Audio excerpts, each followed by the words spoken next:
No need to look any further, you chose the right station. You're now tuning in with Mr. Cowboy Nation for all your latest sport reports across the nation. So don't change your channel, you chose the right station. You're now tuning in with Mr. Cowboy Nation. So don't change your channel, you chose the right station. You're now tuning in with Mr. Cowboy Nation for all your latest sport reports across the nation. No need to look any further, you chose the right station. Ladies and gentlemen, I present to you Mr. Cowboy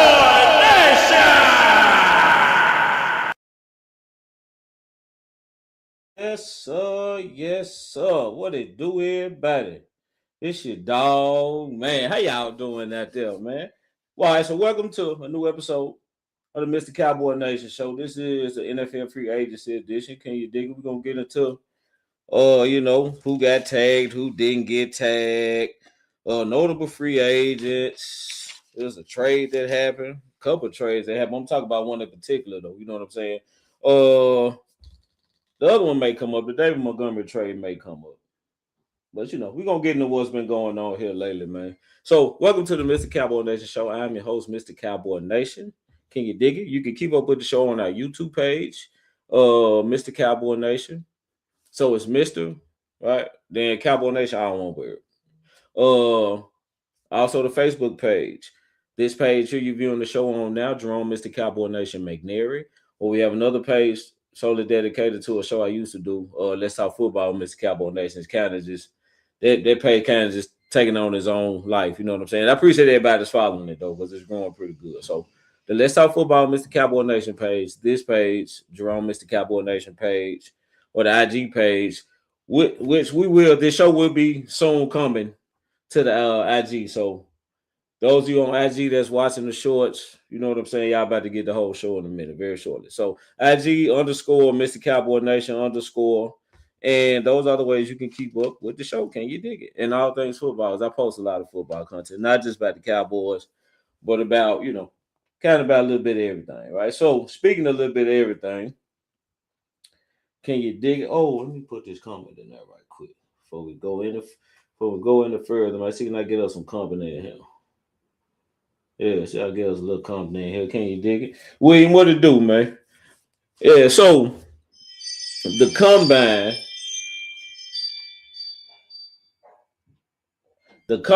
right? So I love the combine, it gives you a pretty good indicator who's gonna be good, right? So y'all remember CeeDee Lamb and Justin Jefferson came out in the same year, you know what I'm saying? So if you watch the combine, you kind of would have saw that coming, right? Because CeeDee Lamb was the guy, right? CeeDee Lamb was the number one receiver coming out. So everybody was expecting CeeDee Lamb to look like the best wide receiver out of the combine, out of the wide receiver group in the combine. But Justin Jefferson looked just as good. Going through the drills, he made an insane catch as well, just like CeeDee Lamb, right? So you can kind of see who's going to be good if you can do. Now, what I like to do is I like to match it up. If you producing, if I look at you on film and you jumping out the film, you making plays, look like you can play football, right? Then you go to the combine, you have a crazy workout like Styles Boys, for instance, right? So that's kind of 2 and 2 is 4, right? Those guys pretty much is confirming what you're seeing on film. But this year, a lot of fast guys, bro. A lot of fast guys. And a lot of guys doing, having great workouts. So I don't know, man. I think this draft gonna be a little tricky. The linebackers look pretty good to me. I pretty much a good percentage of the linebackers. There were a few that were bad, but a good, I say from what I saw, man, at least 60 to 70% of the linebackers were very fluid, moved very well, tracked the ball pretty good, right? So I think it's going to be a nice linebacker draft. I think a couple of good solid linebackers going to come out of this draft. The D linemen look good. I think it's a couple edge guys, right? It was just a lot of speed. it's a lot of speed. The DBs were fast, right? So it was a lot of speed. So I think a lot of teams gonna get fooled by all them 4.3s, and it's one thing to be fast. It's another thing to be able to play, right? So I try to look at the film. Don't fall in love with that 40 time too much. Go look at that film. Anthony Richardson is a great example, right? So because Anthony Richardson went to the combine, had a insane workout, right? Very explosive, high jump, broad jump, all that. But you look at his numbers in college, from what his workout said, he wasn't producing. Like from it as explosive, and you got this big of an arm, you this explosive with your legs, and this is all you can put up in the SEC. Like it didn't add up, right? So, and lo and behold, here we are with Anthony Richardson, right? So I'm just saying, don't get don't get too caught up in these workouts, man. You got to kind of marry the two together. So, like I said, I felt like the linebackers look good. Let's go get into the Styles board. So the Styles boards are a perfect example of what I'm looking for, right? So you see Sonny Styles, 0% missed tackle rate, big physical, cover ground pretty good. This is what you see on film. But then he goes to the combine and runs a 4.46, 4.47 at that size. Like he's bigger than Megatron, by the way, and running a 4.46. So that's crazy. So that kind of verify what you saw on tape. You know what I'm saying? So the Styles boys, I think they made themselves a lot of money. Lorenzo Styles Jr., which is the big brother, by the way. So ran a 4.27 in a 40. So and he was in the safety group, if I'm not mistaken. So you got a safety running a 4.27. You must can't cover worth. You that fast, they're putting you in safety, my guy. You probably can't cover worth a damn. I don't know. We probably need to go back and watch the film on Lorenzo. But Sonny, you can't deny Sonny though. Sonny the real deal. Caleb Downs. Since we talking about Ohio State, so this another thing too, man. Like with the league, round draft time. These GMs, bro, this is where the GMs make their money. Around draft time. This is why Will McClay is so revered in Cowboy Nation, right? Because this is Will McClay's time to shine. All right, so the Caleb Downs situation, there was a report that Caleb Downs, listen to what I'm about to say. Caleb Downs potentially has a degenerative ACL. What's it, ACL? Potentially, not degenerative. Potentially, y'all gotta listen to the words. So, partially torn meniscus, which it's NFL, bro. Like the injury rate in the NFL is 100%. If you play NFL football, you are going to get injured. So. I'm looking at it now. Yeah, so torn meniscus, and it said potentially here you go.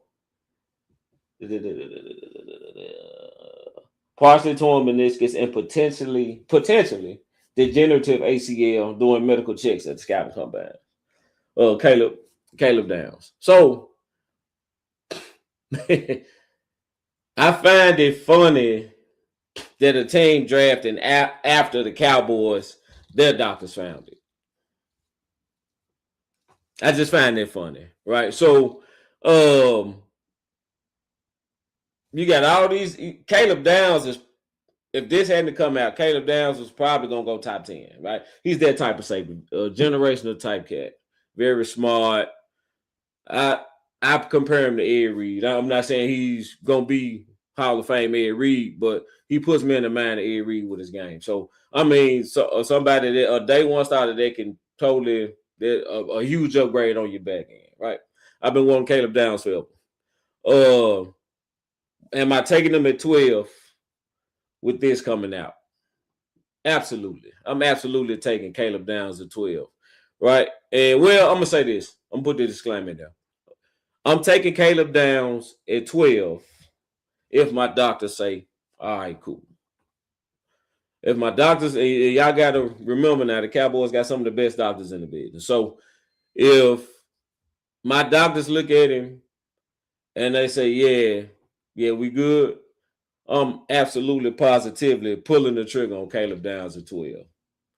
Because I honestly think that's all this defense needs is a guy on the back end to get everybody lined up. That's real. That's honestly, I feel like that's all this defense needs. Caleb Downs can do that day one.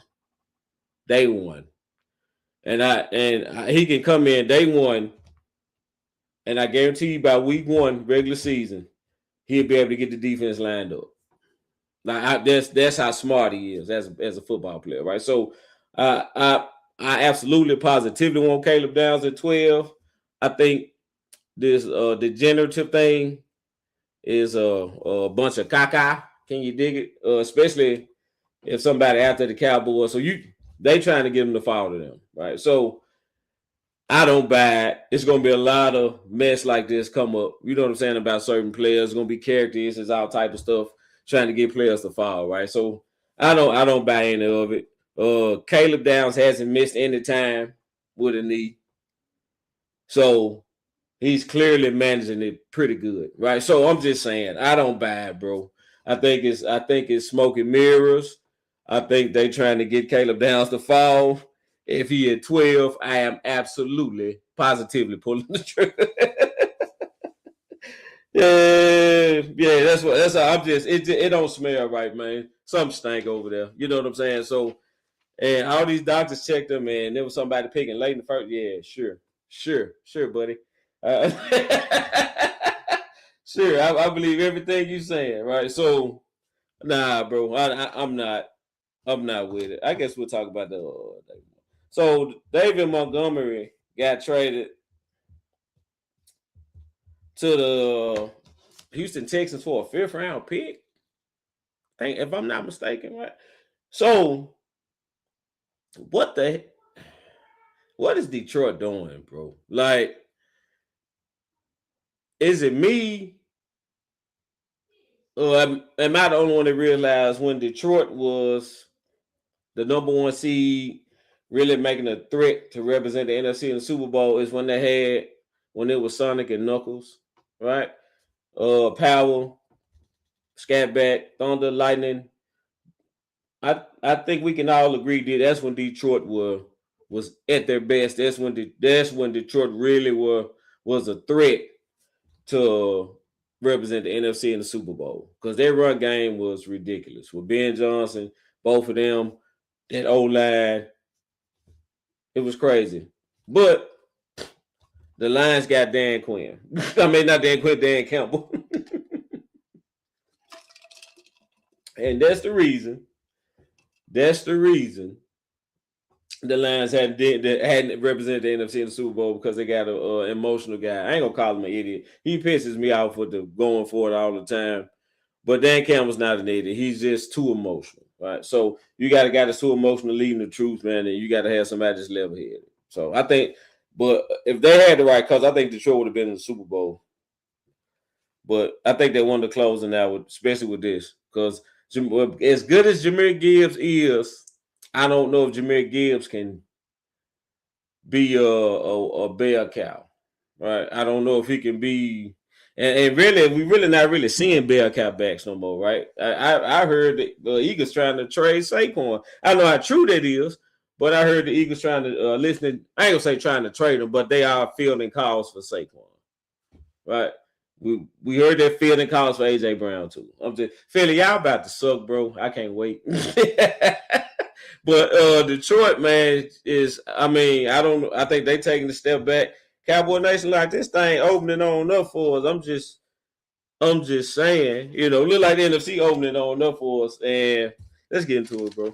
I'm gonna wait on that. Franchise tag. But yeah, man, I got we Cowboy Nation. I'm gonna holler at y'all, man, in the state of the Cowboys, and we're gonna get into some more stuff. Franchise tag for now, though. Only 4 guys got franchise tag. I thought it would be more, but Daniel Jones, Now, the Colts are in a very interesting situation with Daniel Jones because we all know Daniel Jones. He had a great year last year, right? So Daniel Jones finally balls out and he can't make it through the season. Before that, what was Daniel Jones? A joke. Daniel Jones was a punchline up until last year. First good year you have, you can't make it through it. We about to make the Colts were making a push to be the number one seed. That was, Colts ran off, right? Potentially could have been the number one seed. And you get hurt, you fall off. Not available. After all the years before that, you were a joke, right? So with all this being said, there are reports that Daniel Jones and the Colts are not close as far as making a deal. I don't understand. I mean, I understand, but I don't understand. It's Daniel Jones and the Colts. Like I said, the Colts are in a very peculiar situation because who else you gonna get? If you're gonna Phillip Rivers, he retired again, bro. So what are the Colts' other options, right? They kind of got to roll with this. You know what I'm saying? Pay the man. I know it's Daniel Jones, but what are your other options? There are no other options at QB. So, I mean, the Colts, if it's me, no. But the Colts need to pay him, right? You got Sauce. You can get Sauce Gardner paid a couple first-round picks for Sauce Gardner. You got to make this work. You got to bring Danny Crimes back. And he already got a $40 million cut. The Giants paid him $40 million already when he was trash.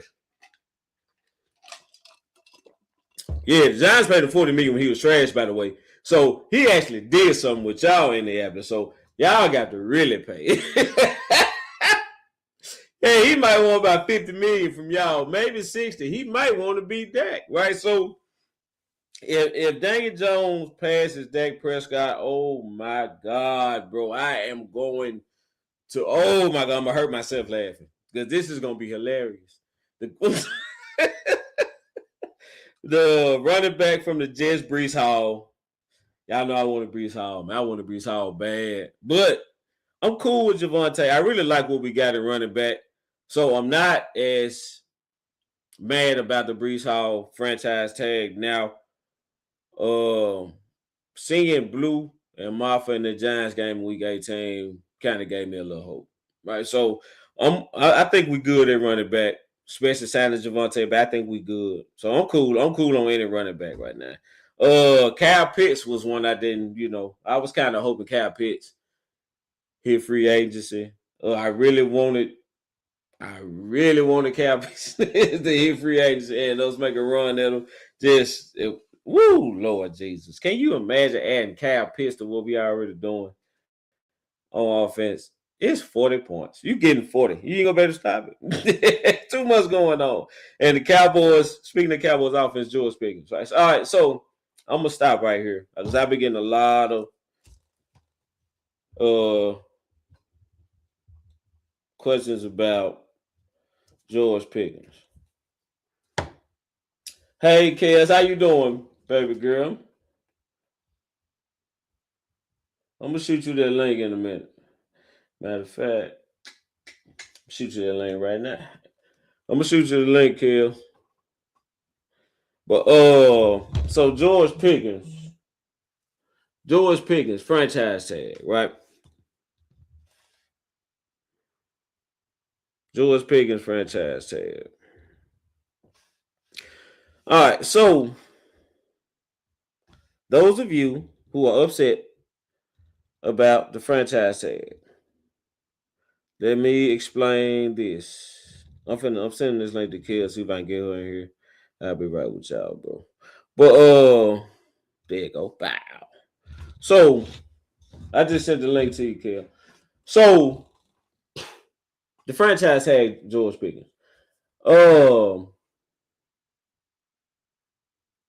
Placeholder. That's the best word I could come up with to explain it. It's a placeholder. Like Steven said, they don't want to run the risk of losing George Pickens.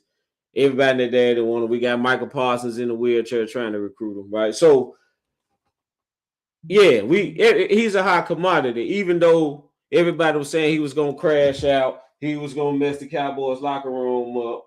We saw what George Pickens can do with a real quarterback throwing him the ball. And I said what I said. We saw what George Pickens can do with a real quarterback throwing him the ball. Not only did he put up an All-Pro season with an upgraded quarterback, but he had another number one on the side of him. He wasn't the primary guy. Yeah, he came in the games being double. I mean, being single cover because they had the double 88. Right? So when he started killing, they swapped it over to him. We're going to double him. Then 88 started killing you. Right? So he wasn't the focal point the whole. We ain't going to get into all that. But look, this is just a placeholder, right? So we understand how valuable George Pickens is. We understand what George Pickens wants. I think the Cowboys agree that George. I think it's a mutual agreement already. If they, especially with the reports of 30 coming out, so they want 30. I'm pretty sure the Cowboys are willing to pay him 30. Right? I'm pretty sure that I'm very sure that they're willing to pay him $30 million. Right? So I'm not. I'm very sure that this will be worked out before July 15th. Yeah. So I'm not worried about George Pickens at all. Like I said, the Max Crosby trade is, I think it's something to try to get us riled up and stirred up. Can you dig it? But speaking of the Max Crosby trade, so now the George Pickens trade, that story has died because with the franchise tag and with everybody, what Steven said, we know that's over with, right? So now it's Osa. Now we're going to trade Osa for Max Crosby. First we were going to trade George Pickens, right? Now we're going to trade Osa. Now it's Osa. Osa doesn't fit. We're going to trade Osa. I don't know, man. I thought, from what I heard in the press conference, I could have sworn I heard CP say we wanted to have multiple fronts, right? We want to have multiple fronts. It would be a 3-4 by nature, but he said it'd be some 6-man fronts. So you telling me if you're gonna run a 6-man front, you're not gonna have Osa on the field in a 6-man front? I don't believe that one. You mean tell me you're not gonna have Osa on the field in the 3-4? I don't believe that one either. I don't. So us saying that, them saying that Osa doesn't fit in the 3-4. Have we seen Osa play in the 3-4? I don't recall ever seeing Osa play in the 3-4. So to say that, just to go say he's not gonna fit, I don't know. He may. Let's look at the flip side. Maybe he may thrive in the 3-4. Right? You line them up next to Ezra Raku, or they get a game record. Let's say let's say the Max Crosby trade does happen, or they get a Trey Henderson. You know what I'm saying? Somebody that you got to pay attention to over there. And they line Osa can eat. Osa can eat in 3-4, right? You put the right guy next to him. So I don't know, man. I'm not out on Osa. But will I trade Osa for Max Crosby if I can keep both of these first-round picks this year? You saying I won't have a first-round pick next year, and you can get Osa, and I have Max Crosby, and two. Woo, Lord Jesus. That's hard to turn down right there. That's hard to turn down right there. But I'm not ready to pull the plug on Osa, man. I want to see what Osa looks like in this defense. You know what I'm saying? So I'm not ready to pull the plug on Osa just yet, man. I think Osa making add something to us. What's up, baby girl? How you doing? I'm good. How are you? I'm all right. So I'm talking about they throwing the Osa and Max Crosby trade out there. So I'll just give him my take on it. I'm cool. I'm not ready to pull the plug on Osa. I'm not buying into the narrative that Osa doesn't fit the defense. I want to see how it looks first. You right? Because a lot of people said the shot at how was done. Now look, just try to have us looking better and better as we go. So I want to see with my own two eyes first before I make a call. I'm gonna be honest with you. I don't want there's numerous reasons why I do not want Max Crosby on the team. It don't make sense right now. Yeah, but it's some other stuff. It will be too much of a spectacle, and I'll text you those reasons. I got you. Yeah. So but as far as Osa is a 3-tech, but he has 5-tech capabilities. That's what I'm saying. That's what Christian Parker and I'm gonna get his name right, but our defensive line coach, Marcus Dixon. Marcus Dixon. Yeah, the D-line coach. Yeah, I'm thinking of the other guy. I'm thinking of the other guy. I'm thinking about one of our linebackers coach. That's what I'm thinking of. But yeah, Marcus Dixon. Mm-hmm. That's the type of as far as DEs and DTs that they want. They want 3-tech, 5-tech. Gotcha. On that side. The thing is, you have to give it a little bit of grace because nobody really operated under Fluce's scheme. Everybody look bad. Everybody. Guys we know can play look bad. Right. You know what I'm saying? This was really a bad year for basically everyone that has been on the team for a while, because Osa came in what? Did he come in 19 or 20?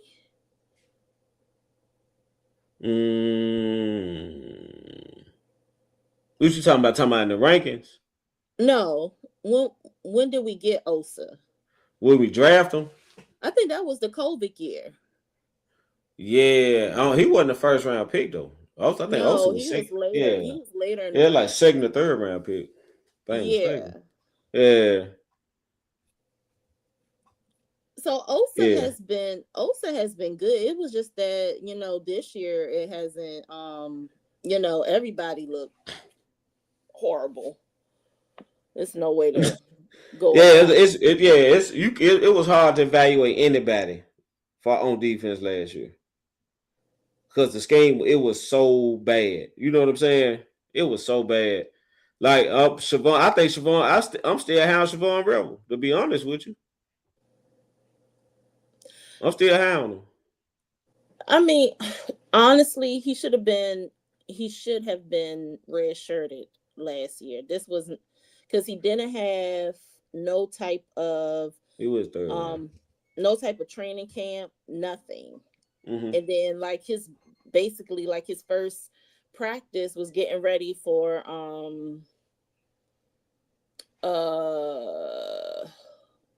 who did we play before Las Vegas? I can't. That schedule. We on the bye week, wasn't we? Was that? Was Savone first? Yeah, we had that was coming off of a bye week, but Savone's first practice, because his 21-day window was activated like the week of the practice of whatever game that was before Vegas. And it's sad to say, that was, in that particular game was Marshawn Nealon's last game. It was the Cardinals. Yeah. So it was the Cardinals. That Monday night game we lost on the Yeah. So preparing for the Cardinals game, that was Savone Revel and Demo, because their practice window was open.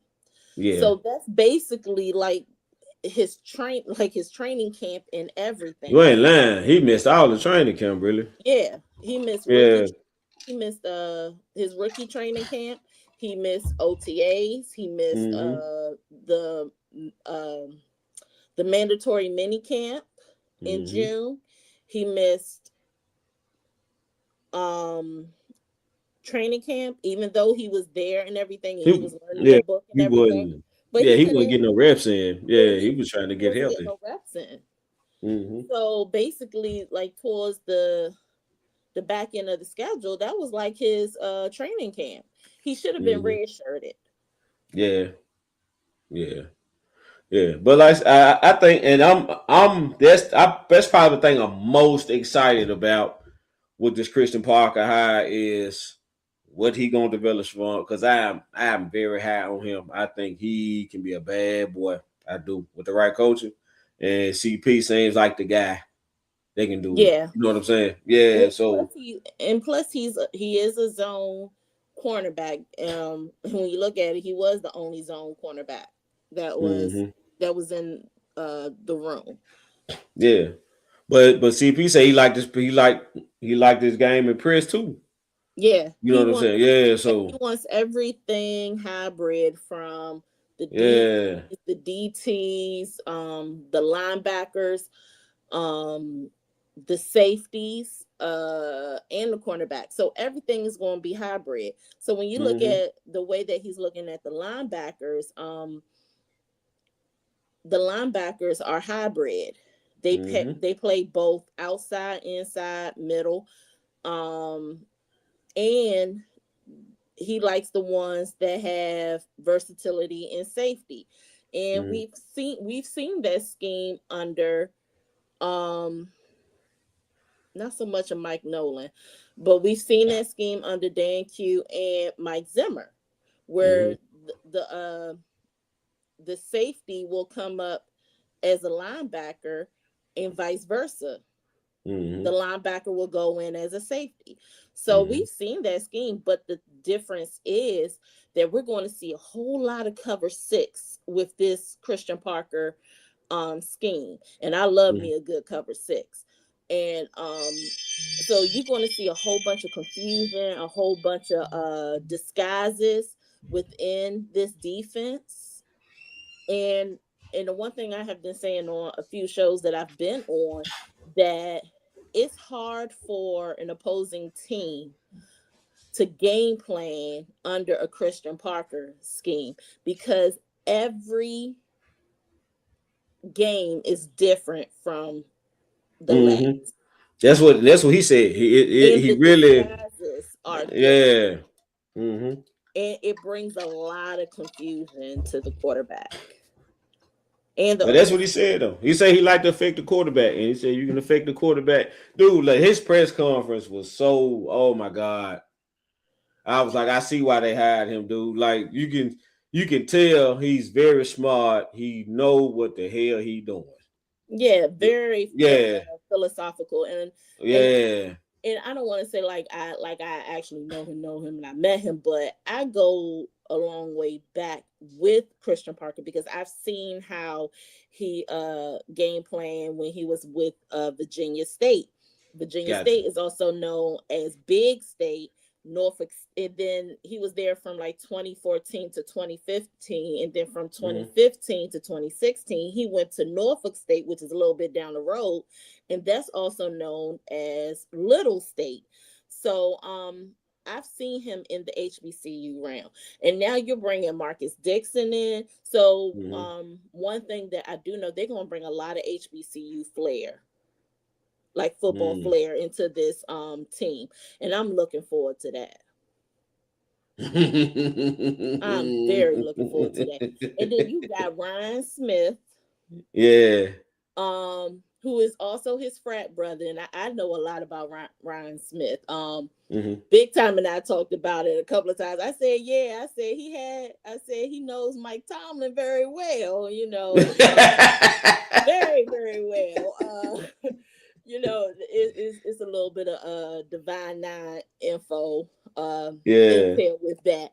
But I was like, this whole defense is going to be a lot of canes and shimmying and gold boots, and I'm so looking forward to it. Kappas and Qs. I'm looking forward to it. Kappas and Yeah. Qs. That's what's up, man. That's what's I up. am looking Yes. forward to it. I'm just yeah, man. That'd be cool to see. You know what I'm saying? Yeah.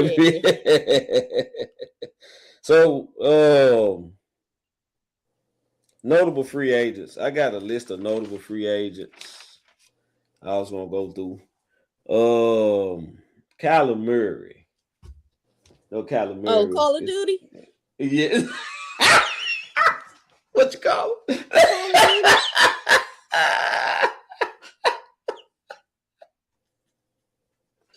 Oh my. Oh my, Kyler Murray. Yeah, that's bad. They got to put it, hey, we're going to give you this contract, but we got right here that you need to study film. Like, what? How the hell? I'm like, how the hell you got to put this in this man's contract that he got to study film? Like, it was he funny. got to be. I'm trying to remember. Oh my God. I'm trying to remember. I think it was him because I remember it was an interview with it was him and it was another player, but one of them said that they spent like they don't look like a lot of the playbooks and all that other stuff because they be playing video game. I was like, what? What? Okay. Wow. That's crazy. I had a whole lot of names for him. I had Duck Hunt, but I was like, oh, that was way before his time. Yeah. And that Call of Duty get addictive, man. You be listen. You be 4 or 5 hours been past before you know it, man. You be like, damn, what time is it? I mean, I used to have those game consoles. Like I said, I had the original Nintendo and original Sega Genesis and stuff. But then when like the other games came out, like I kind of lost my interest in it. But then when but I would play Madden because I'm a football person. I play Madden all day, every day. But then when I got a hold of Call of Duty and Grand Theft Auto, I was addicted. Man, especially Grand Theft Auto. And Halo. Yeah. Halo. Hold on for a minute. All right, so I'm gonna move on down the list. Hey, I'm gonna back out and come back in. Okay, cool. All right. So I just skipped over. Did I talk about the Kansas City trade?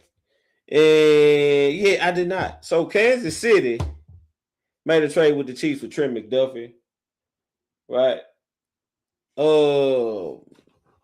The Rams got Trent McDuffie. The Chiefs got the Rams first round pick this year, number 29.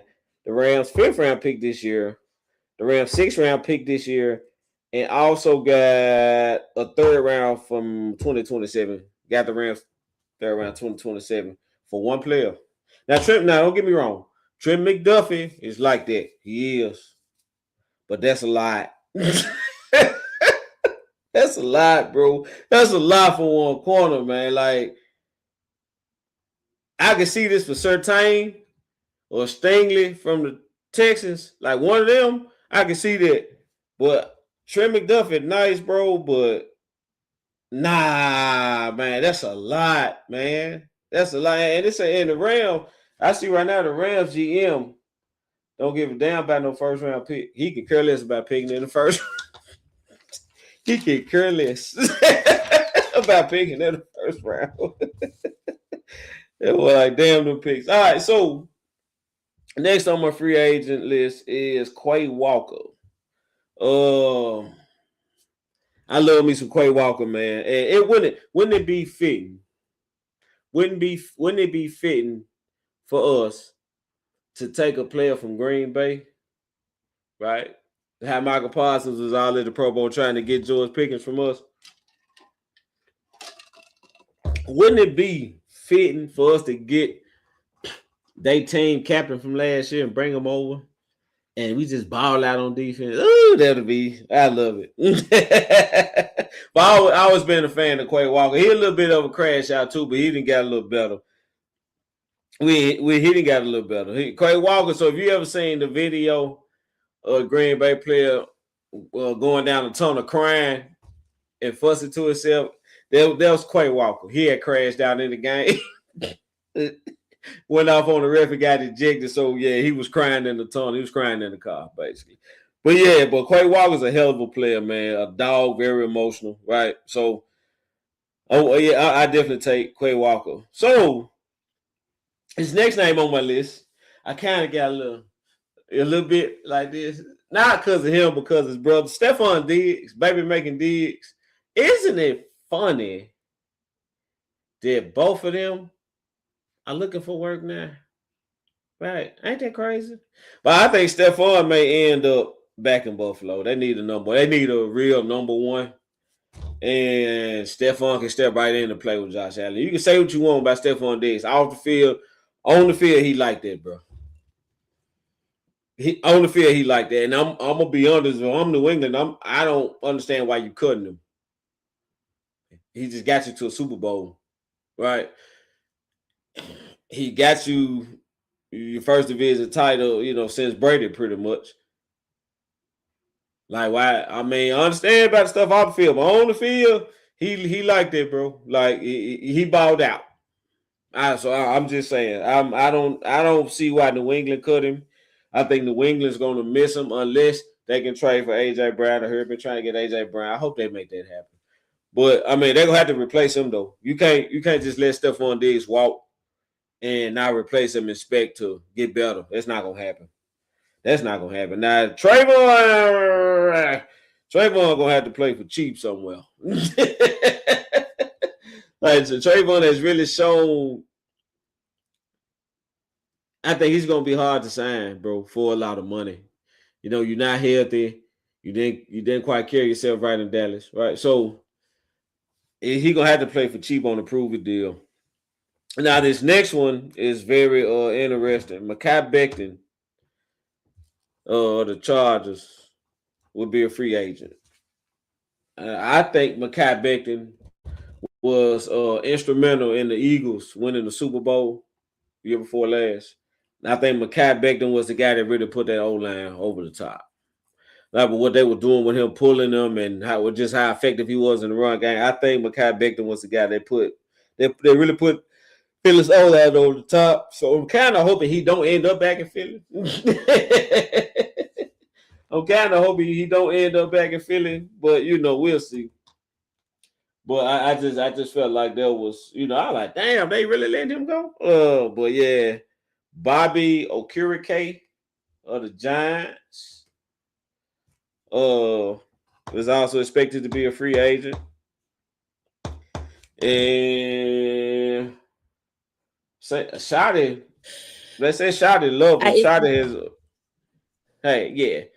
I was talking about Mekhi Becton before you came. Well, I talked about a couple of guys. Quay Walker, Stephon Diggs, and Mekhi Becton. I feel like the Patriots shouldn't have cut Stephon. I know Stephon got off the field stuff, but this won't be the first time that a GM has overlooked off the field stuff because the guy can help him win. I think that's something that Mike Vrabel don't want to deal with, entertain, especially like he's going into his.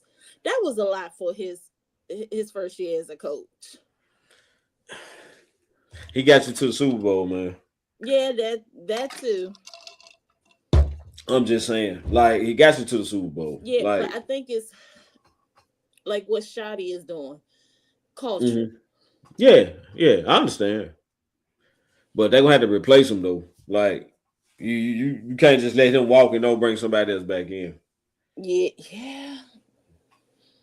So I wouldn't be surprised if they draft a wide receiver. Mm-hmm. Because they have the 30 should be 31st. 31st, mm-hmm. Yeah. I would not be surprised if they get, what is his name, Lemon? Yeah, both from USC. Mm-hmm. Yeah. So did you hear they were trying to trade for AJ Brown? Did you hear anything about that? Who? I'm not Philly, but New England. Yeah, I heard they kind of like they made a call and trying to see, But see, the thing is, they can't make calls right now because that's tampering. Yeah, I heard they, monitoring the situation. They want it.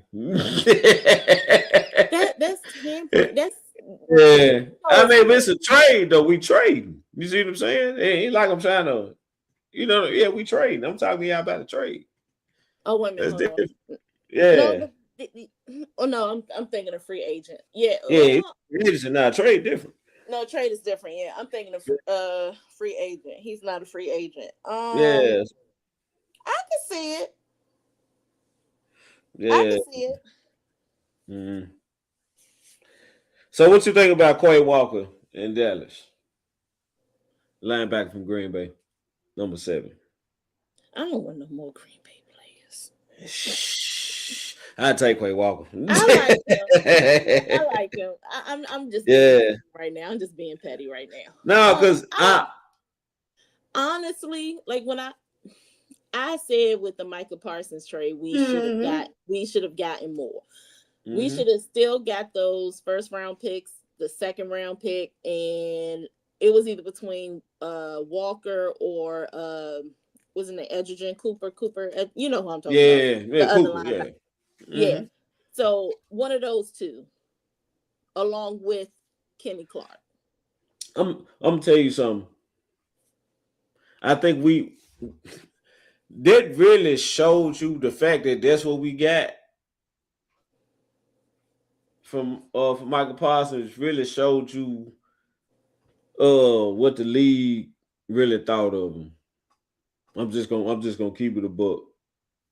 Because if that was Myles Garrett, we was offload, I guarantee we would have got more than 2 first rounds of Kenny Clark. Oh yeah. I guarantee you that.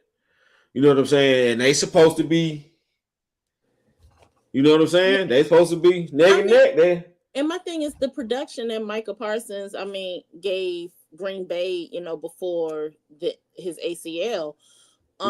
It was still the same production that he gave us. Yeah. But you could still, but like with us, you could tell that Micah Parsons was missing off of us, but you could still tell that Kenny Clark was also missing from Green Bay. From them. Yeah, exactly. Because Kenny Clark, is an actual 0/1 tech. He plays nose tackle. He gonna clog that middle up. Right. Mm-hmm. And so when we got Quinion, the one good thing that Flus did was he put Kenny Clark in his natural position. Mm-hmm. So so because their nose tackle really didn't produce what Kenny Clark did when he was with them. So I'd be okay with Quay Walker. Yeah, I'd be cool with Quay Walker, man. I'd be cool with Quay Walker. So and let's say if we get Quay Walker, then I would be okay at 12 with drafting another linebacker. Let's say if Alex Styles is there. Mm-hmm. I'll get let me ask you this. I'm happy you brought the draft. I'm a backtrack. You buying this? I've been on this draft. Yeah, you buying this crap with Caleb Downs? Huh?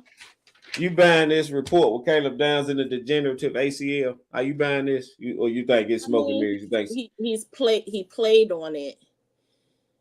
He's played on it in college. If it hasn't done anything in college, I don't know. That's why I said medicals matter.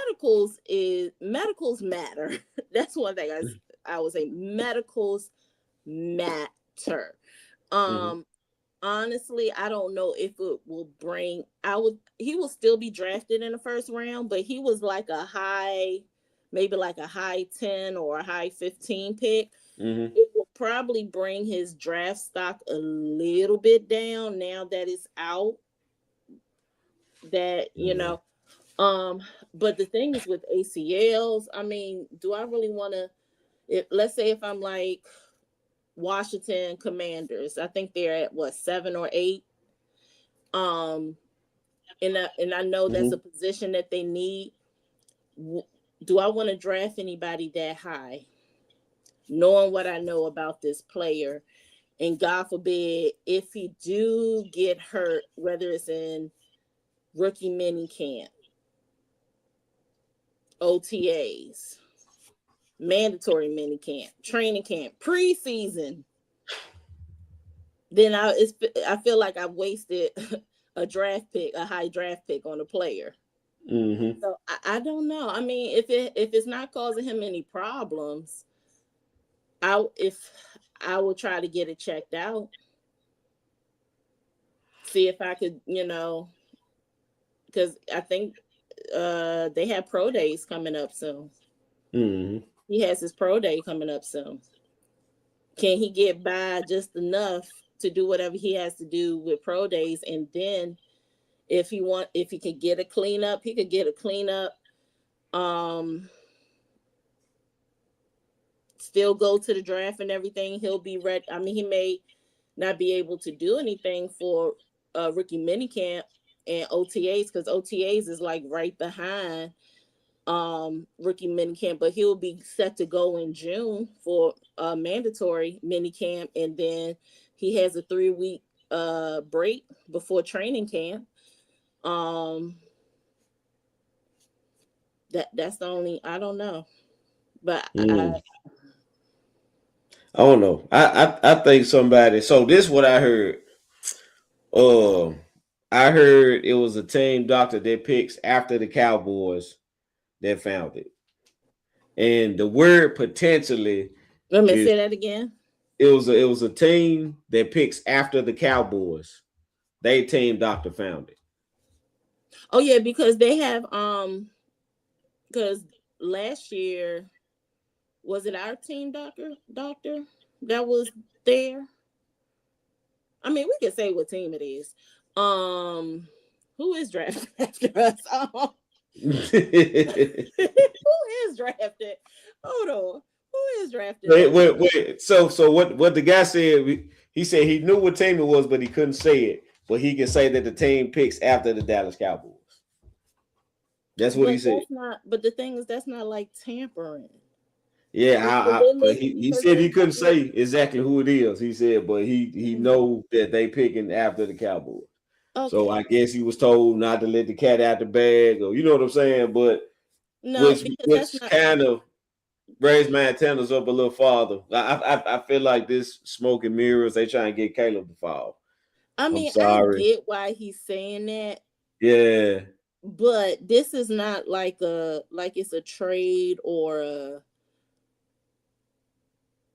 it's nothing as far as tampering. Because they during the combine they told, they basically said who the team doctor was for the combine. It was, our team, the one that normally do the surgeries on the players. I mean, he did the surgery for Cwboyation Revel, Jalen Smith, like before they were, before they was even drafted to us. And he's a phenomenal surgeon. Don't get me wrong. I forgot homeboy's name, but is he? So are they talking about? I think it was the LA doctor, if I'm not mistaken, because now we got 2 first-round picks. So is it the doctor? Lee, what's up, man? Is it the doctor for 13 or the doctor for the Steelers? I don't know. Like I said, I don't. He likes to do what he wouldn't say. He just said they fixed.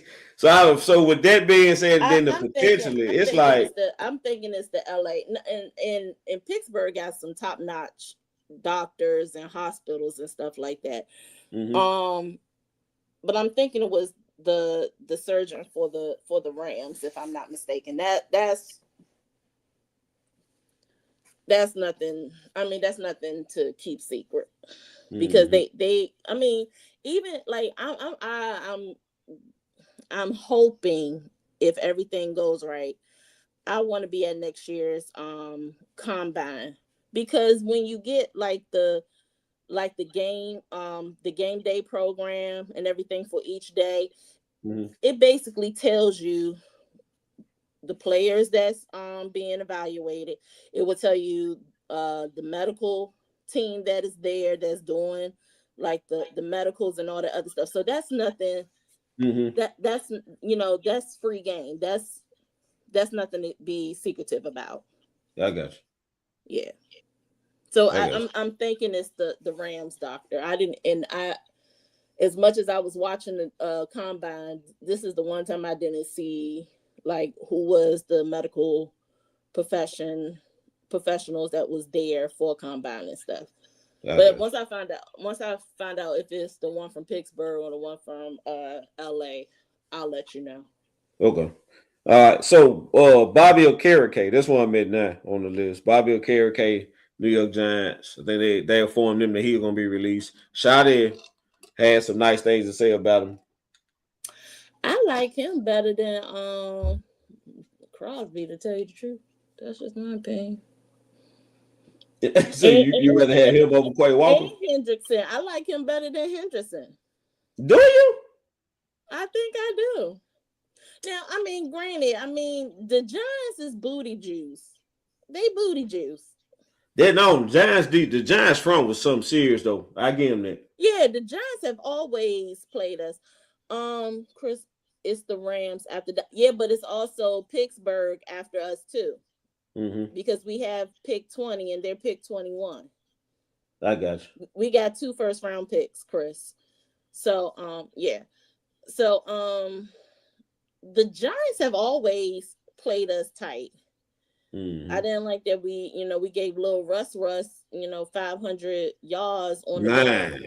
Well, you knew the defense was garbage when Russ threw for 500. Like with no problem. I mean, he had so much time.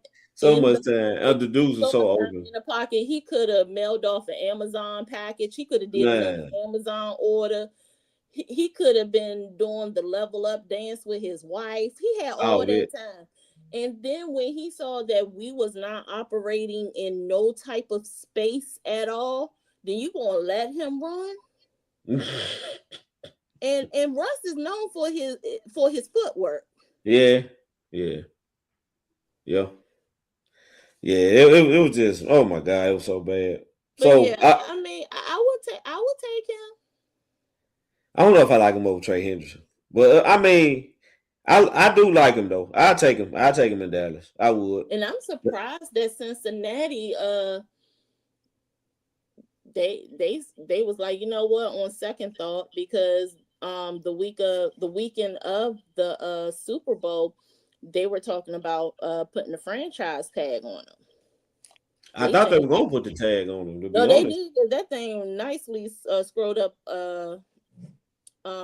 across my screen. Mm-hmm. When we was watching like the pregame and stuff for the Super Bowl, and then they changed their mind at the last minute. I think yesterday, as a matter of fact. Yeah, because that kind of shocked me. But the next name on the list, this guy I really, really, really want, Bradley Chubb. Yes, I've been wanting Chubb for a minute. Chris, what did he do, man? Night Owls in the building. He won't break the budget. I won't bust the budget. Yeah, but he won't. Yeah, he definitely won't bust it. Yeah, that's what I'm saying. We can add him and another player, really. Yeah. I don't think he's gonna command a lot of money. We probably can snatch him and Henderson up, to be honest, or him and Okereke. We probably get him and Okereke for real. And I think honestly, because how long has Chubb been in the league? I know he's been in not as long as his brother. Let me see. I think Bradley Chubb been in the NFL? Bradley came in a few years after Nick. I'm not trying to retire him too soon, because I'm about to say this might, he might want to give like one more year before he do decide to retire. But I don't think this is a retiring year for him.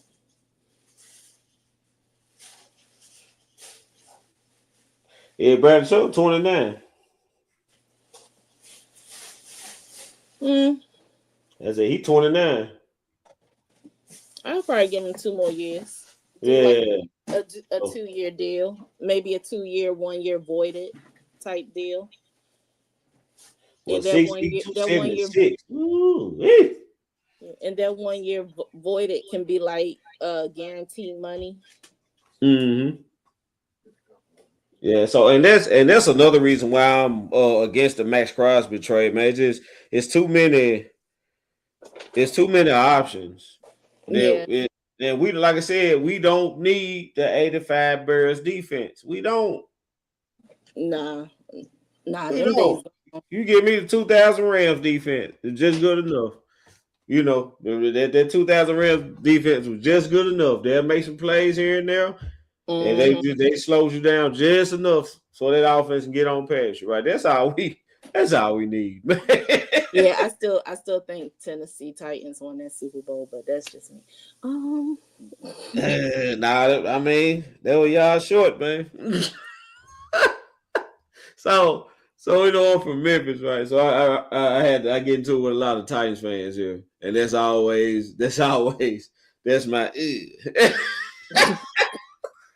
because I was like his knee. Y'all short. I was like his knee didn't touch the ground.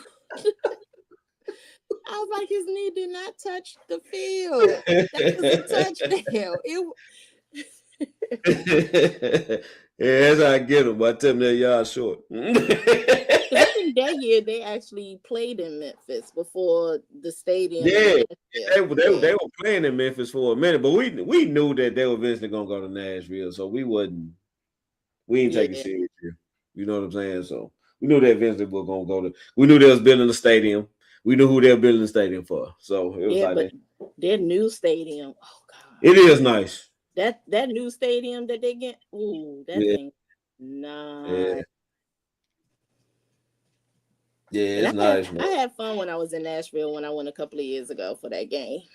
Yeah, I'm probably about to go up there in a couple of weeks. Yep, right before spring break and get away from the kids and everything. Leave everybody. You gonna take the dog? Nope, he can't go neither. Nope, I need to get away from him too. Yeah, so Trey Henderson. What's your thoughts on Trey Henderson? Do you think to me, Trey Henderson is in the neighborhood of a Max Crosby. Now, is he the game breaker? No. But if Max Crosby is here, Trey Henderson is right up in there. That's my take on it. I like Trey Henderson. I don't have no issues with him. Yeah. Yeah, so I feel like I think that's a move that could really make us a contender if we can get a Trey Henderson. I think the Chubb and a K Sanders would be good too. I think Quay Walker would be good, but Trey Henderson or Max Crosby or somebody like that. That's you instantly a contender because you got. Keep in mind, we still got Quentin Williams, so you got two guys on the front that can wreck your game plan, right? So that's gonna be rough. Before I came on, I heard you talk about the schemes that CP wants to do. It is predominantly 3-4, and the multiples will be a 5-2, a 4-2-1, a 5-2-1. And I think he said a 6 front too. So I got some clips. Let me see if I got that clip still from his press. So Trey, to me, if it's that type of scheme, I could see Trey Henderson more than I can Max Crosby in that type of scheme. I don't know, man. I just think Max gonna cost us a little too much. I do. Yeah, I do. But I know Jerry licking his chops, boy. Jerry want to pull back that move so bad. My thing with now business side. If we're talking about a trade, we're talking about giving up multiple picks for multiple years for him. Then we have to pick up that contract. And we already have a big contract on defense, which is Osas. Yeah. So I think not a good business decision. I think that Kenny Cloud contract situation gonna be very interesting to watch too. Because I think he's scheduled for like a $21 million cap hit. I don't think nobody's expecting him to carry that cap hit into the next season. They thinking he's gonna get an extension. They're probably gonna rip the old deal up and sign him to a new one or something like that. But I think he would agree that he's not a $21 million player at this point. Right. So he's not bad, but you're not 21 million. You're not a $21 million guy right now. So I yeah. Huh? I'm trying to see. Hold on. Who has the largest salary cap? Because Quinn is still on his rookie deal. So right? as far as cap space, the only one I can really see to pick up that contract would be Tennessee. Somebody, Crosby. Tennessee is entering this year with a $99 million cap space. Oh. Ooh-wee. And Vegas is coming in at number 2. I got you.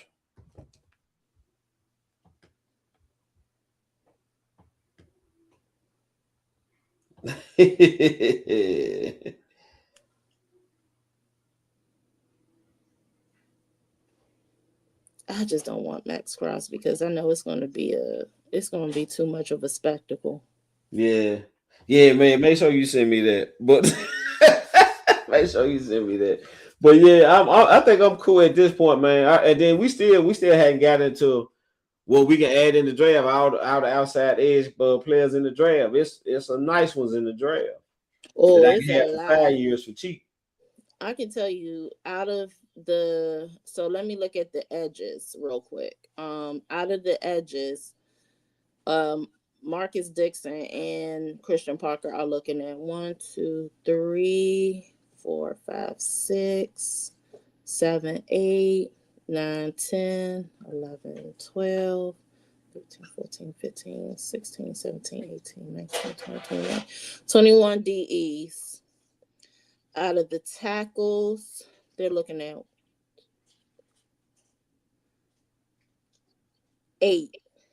And all of them, except for, so as far as the tackles, all of them except for 2 are 3 techs and higher.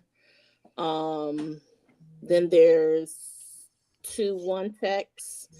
Out of the DEs, all of them are 3 techs and 5 techs. Okay. Some 7 techs, some 9 techs. I got you. I'm trying to find which one is almost like my frat brother that's in Green Bay, Rashawn Gary. He can play a 21 tech. Rashawn, he got a contract issue coming up, don't he? No, he just got a nice little extension. What was it, last year or year before? Last year. Yeah, because I know somebody gonna be up for a contract in Green Bay, man. Well, I guess Quay Walker. I think it would be Quay Walker, but I know it's not Rashawn because Rashawn signed an extension. I want to say last year or year before last. But I met him. He came up here his rookie year. That was in That was 2019, if I'm not mistaken. Was it 2018 or 2019? One of them years. And I already knew what kind of tech he played. Hey, sis. Hey, y'all. So what's up? So when I saw Rashawn, I said, really? So you really going to be playing 21 tech in Green Bay? And he was like, yeah. I was like, I said, I have trigger moments as far as Michigan players, especially with Dallas. I said, but you're one Michigan player I would have loved to have for Dallas. And he laughed. Damn, Taco Charger, man. Still pissed me off. And we could have got TJ Watt, man. So this is so speaking of that, so when the Cowboys came up here in 2024, because we played November, because Cooper Rush was starting that game because Dak was out. Who did I talk to? I talked to Mick. That's who it was, Mick's Smagnolia, and I talked to Will McClay because I was at the table with both of them. So I was like, but TJ Watt was right there. Right there, dude. And they laughed. So Mick and Will said the reason why, like, he was high on him and Steven was high on TJ Watt. But Rod Marinelli, the system that and that's why now, when I hear systems and everything, it does make sense, even though I'm like, it really don't, because I wanted, TJ Watt. But the system that Marinelli was running, TJ Watt did not fit the system. That's why he went with Taco Charlton. And I understand that. I understand all that. Yeah, he was in the 4-3. TJ Watt was more of a 3-4 outside linebacker, but TJ Watt was that type of player to where you just pick him and you make it work later. He's and the thing is, TJ Watt is a definite plug and play. He's just like Jadeveon Clowney. Yeah, Jadeveon Clowney could sit out for 2 years and then come back with the team, and he'll fit right in. Fresh off the couch and everything. But Rob Marinelli and Jerry Jones, they was hog tied on Taco Charlton. That's why when anybody asks a question about that, Steven is quick to say that was a Jerry pick.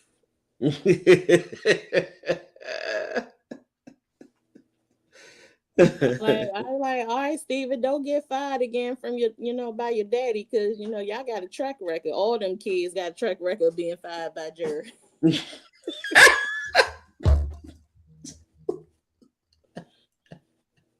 don't know how you get fired by your daddy.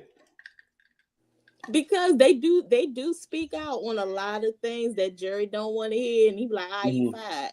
And then he bring them back a couple of months later. I tell you, nobody holds a grudge like Jerry. Oh man, nigga, you got anything you want to add? We was going through like the free agent list. I'm about toward the end. I'm gonna throw some names out at you though. Kyler Murray, Quay Walker, Stephon Diggs, Mekhi Becton, Bobby Okereke, Bradley Chubb, Trey Henderson, and I got one more. I got to get to. It's a couple of those names right on out, they ring a bell that I look at and I say could be a fit in CP's scheme and schemes that he want to play and want to do. I think the biggest thing for us really is money. And it's like players, they'll go play for the low somewhere else, but when they come to Dallas, they expect to get paid this big miraculous money. And you don't have per se the stats to really go with the type of money you be wanting.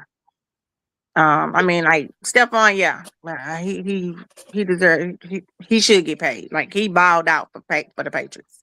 Yeah, and I think the Patriots I think they only letting him go because of the chaos, because of the stuff that's going on with the court stuff, and then the Cardi B stuff, and I just think they just feel like he just got so much going on, and that is just a lot of distraction to the team, and it's a lot to what they trying to build. With the Patriots. I don't expect to see him on the market long. I don't think he's gonna get the money and the money that the Patriots gave him. Who you think he might go to? As far as like what team system you think he will fit right in? I'm still trying to figure it out. Who? Honestly, I could see him going to the Giants. Yeah. Okay. Yeah. I can honestly see him with the Giants. Giants, they need a receiver. They need a receiver, and need a then the veteran system that Harbaugh run, I can actually see him in Harbaugh system. I can honestly see him with KC. They need a receiver, and I can see him. I can see him in that system with Andy Reid, and then Eric B's back there now, and I can see him in that system as well. Right, and we don't know what that issue gonna be with Ray C. Rice. Right, I can see him with the Commanders. He'll be a good target for Daniels when Daniels come back. Yeah. Oh, with the Colts, yeah. Oh, you wait a minute. Commanders. Oh yeah, I can see him coming home. I can see him with the Commanders. I can see him with the Colts. I can see him with the Colts too. Colts need a receiver as well. I mean, even prior to the Cup, Niners need a receiver. Niners need a receiver. Yeah. Niners need everybody because they was playing with everybody's backups last year. They probably had some of our backups on the squad. Man. Yeah, they did, but it caught up with. I mean, they pushed through with it though, but it caught up with them at the worst time. It caught up with them. Yeah, Chris. Jerry definitely fired Charlotte multiple times. He fired Steven like I don't know how many times. But Charlotte got more. Charlotte is a vet in the firing. And Jerry Jr. I think he only fired Jerry Jr. twice. I think Charlotte was like 5 or 6. When he got pissed off about something at the store, he fired Jerry Jr. But him and Steven always into it. They always into it. Him and Steven. That's why they had to separate. They had to separate their offices because they couldn't work in the same office together. They had to separate them. That's why I keep telling some of these, like when I listen to some of these content creators, they put in Jerry and Steven in the same boat, like they're doing the same thing. It's been a whole lot of times where maybe I would say maybe 5%, maybe 5 or 6% of the time they agree, but then you have that other 95, 94% of the time where they don't agree with a lot of things. Now, by him being the COO and the co-owner of the team, yeah, he takes a whole bunch of heat because of the position he's in. Mm-hmm. But when you listen to it, and that's why I say you have to listen to both of them talk and how they move, because when you listen to Steven, it like you have to listen and read the words that is not being said. Jerry has made a whole lot of bonehead decisions that basically cost the team financially. But when Jerry made those financial things that was being done, we were winning. That's when we were winning. We were winning. Even though he was making those bonehead financial decisions, we were winning. When they went to this conservative style with Steven, that's when things started feeling like that. Honestly, I feel like things started falling apart. Falling apart for us, and it started being harder for us to get in the players here that we need, because even last season, Jerry wanted to do something as this. He wanted to run a whole season with our 1 year deals. 1 year deals. Like, I just want to bring all these players here that can help us win. And I want to put them on a 1 year deal, and we can see if we can get them where we need to go with this 1 year. Steven didn't want to do it. Steven was like, no, we don't want to do that. We don't want to do this. We don't want to do that. Or whatever. That's how we end up with the defense we end up with. Because they didn't want to do it. Right. Steven didn't want to do it. So they both have their give and they takes. The only difference is that Jerry just say anything come to his mind. Yeah, Steven is a little bit more conservative on what he's gonna say.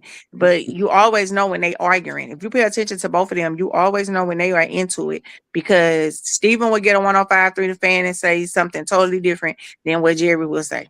Jerry would say something, and then Stephen would come back behind him and be like, "Nah, that's not, no, whatever." So then after that, then him and Stephen into it because he felt like Stephen then undermined him and then did it publicly. So now Jerry then told him, "You can give him turn in your keys and your badge to the office." I'm like, y'all be tripping. Wait a minute, which one was it when they went in? This is when they was at Valley Ranch. When they went to scan their badge in and kept saying it was access denied. Which one was it? That was Stephen.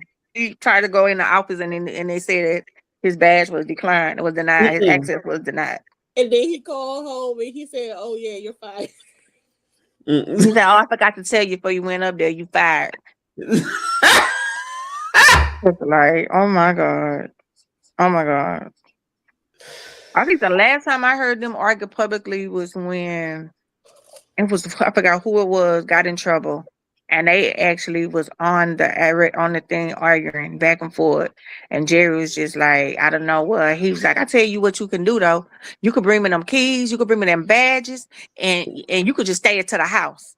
I said, "Oh my God." That was funny. Crazy. But yeah, I mean, so it's a couple of on our list that we could probably use, but I know we probably not gonna go down that venture. With a few of them, I know we probably not gonna go down that venture because it's always gonna depend on what these players want. And these agents now, they out to get everything they can get. You know what I'm saying? So it's making it hard to deal with with the players because the agents have so much control now, of these things with with the players. So I don't know, even like the moves that we making right now, like, we tendered Stewart, we put a tender on Aubrey, the way we franchise tagged, Pickens, I don't know. Like, I don't know until free agency really hit us and we really start making some moves. I can't really say what we're gonna do. I was watching. And to be honest, I don't feel comfortable. I'm in an uncomfortable feeling right now. Really? I think I'm in a position like I'm in an uncomfortable position. Yeah, I'm in an uncomfortable feeling right now because I don't know. Ease me down. It eased me.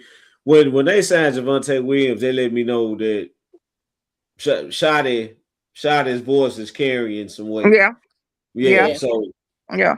When I saw that, I saw we might be all right. we might actually try to build a football team. I think I'm in the same position like I'm always in as far as free agency because we really don't do anything. And I know that Shotty is carrying probably more than any coach has since Parcells. But once I see like if the Cowboys did something on day one, after 4 p.m. or even on March 9th when they could start entertaining, tampering and everything, then I'd be like, okay, I can see you. Okay, Cowboys, I see you doing something. But I think that's where I'm at. I'm still in the same position where I am that I have always been until I see something. But I was listening to Botch on the break last week, and he said something that and he said it so eloquently. And it's basically the same thing that I have always said. He said that he wished that the players and the agent have a good relationship, like with them two. And he said because he don't want to get to a point, because he was basically talking about one particular agent that that we have to deal with again. And he was saying that, and he used Brandon Aubrey as an example. And he said, now if Brandon Aubrey had this particular agent, and if Brandon Aubrey says, look, I'm okay with making $8 million a year. This is what I want. I'm okay with it. It's your job to get that. Right. And that's what I But then, always say. That's what I but the always say. agent will The come. agent work for the player. So it's up to the player to stand up to the agent and say, I get you trying to get me this type of money. I get, but I don't want to put myself in a situation that I'm not where I want to be. Because let's be Right. real, regardless of what, no matter what they say or what you say about Jerry, what you say about the Dallas Cowboys, no matter what you say about every player that comes here to play, they say the same exact thing. What was the first thing Javon Klein is saying when he got here? He was like, damn, this how y'all doing it in Dallas? He was like, I ain't never, you know, or whatever, you know, and it's just that you have so much more marketing tools when you're here. So even if you don't make all your money through your contract, you're going to get the endorsements. So you're going to make all your money just from just the endorsements. That's why Dak was always like, I ain't sitting out. I ain't missing no money because I'm going to make all my money back from endorsements. But if I don't get from them, I'm going to make from endorsements. And be honest, the whole thing with the Pickens thing, Jerry don't want to negotiate with David. He don't want to negotiate with him. So for Jerry, it was the easiest thing for him to do. And he said it. He, in so many words, he said it. Best thing for me to do is tag him. I'm not going to go back and forth with this man this season. I do not like him. I do not want to deal with him. And I do not want to talk to him. So if I can go through and bypass him for doing whatever need to be done, that's what I'm going to do. He don't want to deal with David at all. Right. And when you look at it, I'm sorry to hop back on this, but when you look at what he was giving Michael Parsons, it was actually more than what Green Bay offered him. Yes. But David Mulligetta wanted more money out of it. No, I said that David Mulligetta got more money. He got more money. It wasn't even about Parsons because his money, his taxes is a different tax bracket. You know what I'm saying? So his taxes is a different tax bracket. Right. And he signed his contract where? In Texas, where there's no state tax. No state taxes. But then he signed it in Texas. But like I said, even with Brandon Arbery, you can go somewhere else and get 10 million. But the thing is, by the time they take the taxes and everything out of, you're gonna still end up with 7. Right. And the thing is, that's not the so the market rate for the kicker is 7.5 million. That's where it's at right now. Yeah. And 7, and I do believe they have no issue with giving him 8. I do believe that. I believe they have no issue with giving him 8. But let's be real. No kicker is gonna get $10 million. Nobody's gonna pay no kicker $10 million. Right. So that's just not gonna happen. So let's say like Butter does. Let's say Butter did have David Mulligetta as his agent and everything. Thank God he got Todd France. Butter could say, look, I'm good with 8 million. Let's get this done so I could go on with my training, yada, yada, yada. David could be like, oh, okay. Then he'll go to Jerry like, my client wants 11 million. So David has this thing where he will do the most of what's not being asked of him. That's why a lot of players, because he got clients in different sports genres outside of football. And he's been fired because he did not listen to what his client want, and he did not do what his client asked him to do. Case in point, T. Higgins. Oh, okay. I got you.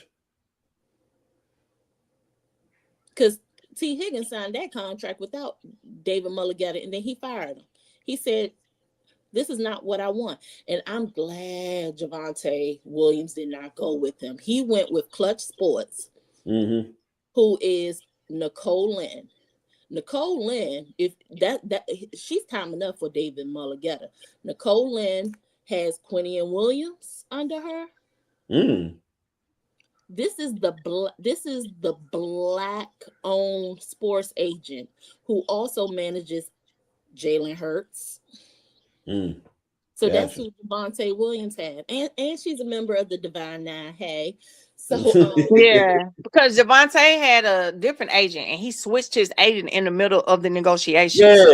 He switched his agent in the middle of negotiations. That's when he went with the girls that didn't have. So, did y'all talk about the Kayla Down situation yet? We did, but I'm about to ask you about it. So, Okay.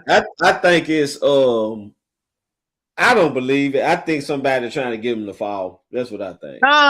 So it's the Rams. It was the Rams. Kelly said it was the Rams. It was the Rams. That's what it was. It was the Rams. It was the Rams. Nikki, pause. Rewind that back, Mr. Cowboy. What you just said when it was just you and I. It was the Rams. You said it was the Rams. Yeah. it was the Rams, and it was the Rams. They can't say which team doctor. Well, of course, I found out, did my digging, and it was the Rams. But Nikki, that's not. But it don't make sense still. It don't make sense. You know why? The Rams don't pick. The Rams is at pick 30. So what do you want to give? You're gonna have to give all that up to come just to try to come get him. But your plan was that the teams would not feel nothing about him and be like, nah, we're gonna stay away. We're gonna stay away. Now let me tell you how Jerry backdoored them that I don't even know about yet, but I'm finna tell it. And I know Kelly know too, but I'm finna tell it. Jerry already had his team get the medical records so they can look at it themselves and make their determination from it. But here's the thing, though. One thing, that's why I said, Nikki, I definitely want to try to go to the combine next year. Yeah, I'm going next year. Because what Mr. Cowboy said was that somebody said that they could not say who the team doctor is, whatever. I'm just paraphrasing. But the thing is, when you go to the, I was it was 103.5 the fan that video show. It was a clip from when you go to the combine. He knew who it was, but he can't say that. It was the Rams. But the thing is, there's nothing secretive about it, because when you go to the combine and you get the program book for the day, it tells you who's who is the medical team and everything, who's doing the medical vows and all that other stuff. So that's not so. This year, it just so happens to be the Rams doctor that is doing everything. Yeah. So and then the thing is, all teams get all the medical records of whatever draft prospects that prospective team is interested in. I guess. Yeah, but I'm still taking him at 12, man. If he's there at 12, I'm grabbing him. I don't want him at 12. No disrespect to Downs. Yeah. So who would you like to see at 12? Man, if he's there, because I have a feeling, I'm be honest with you, I have a feeling that Alex Styles is going to come up here to play for the Commodores. But if that cornerback from LSU is there, you better send that "Hey big head, what you doing?" text to the league. Yeah, he a dog, man. He a dog. All right, so Kenneth Walker III, Super Bowl MVP. No contract from the Seattle Seahawks. They're gonna let him walk. I can see him going to Tennessee. I can see him going to Tennessee needs a running back. Yeah. But Solid trying to build a whole team over there, though. Man, I'm calling it. That's the bald head crew.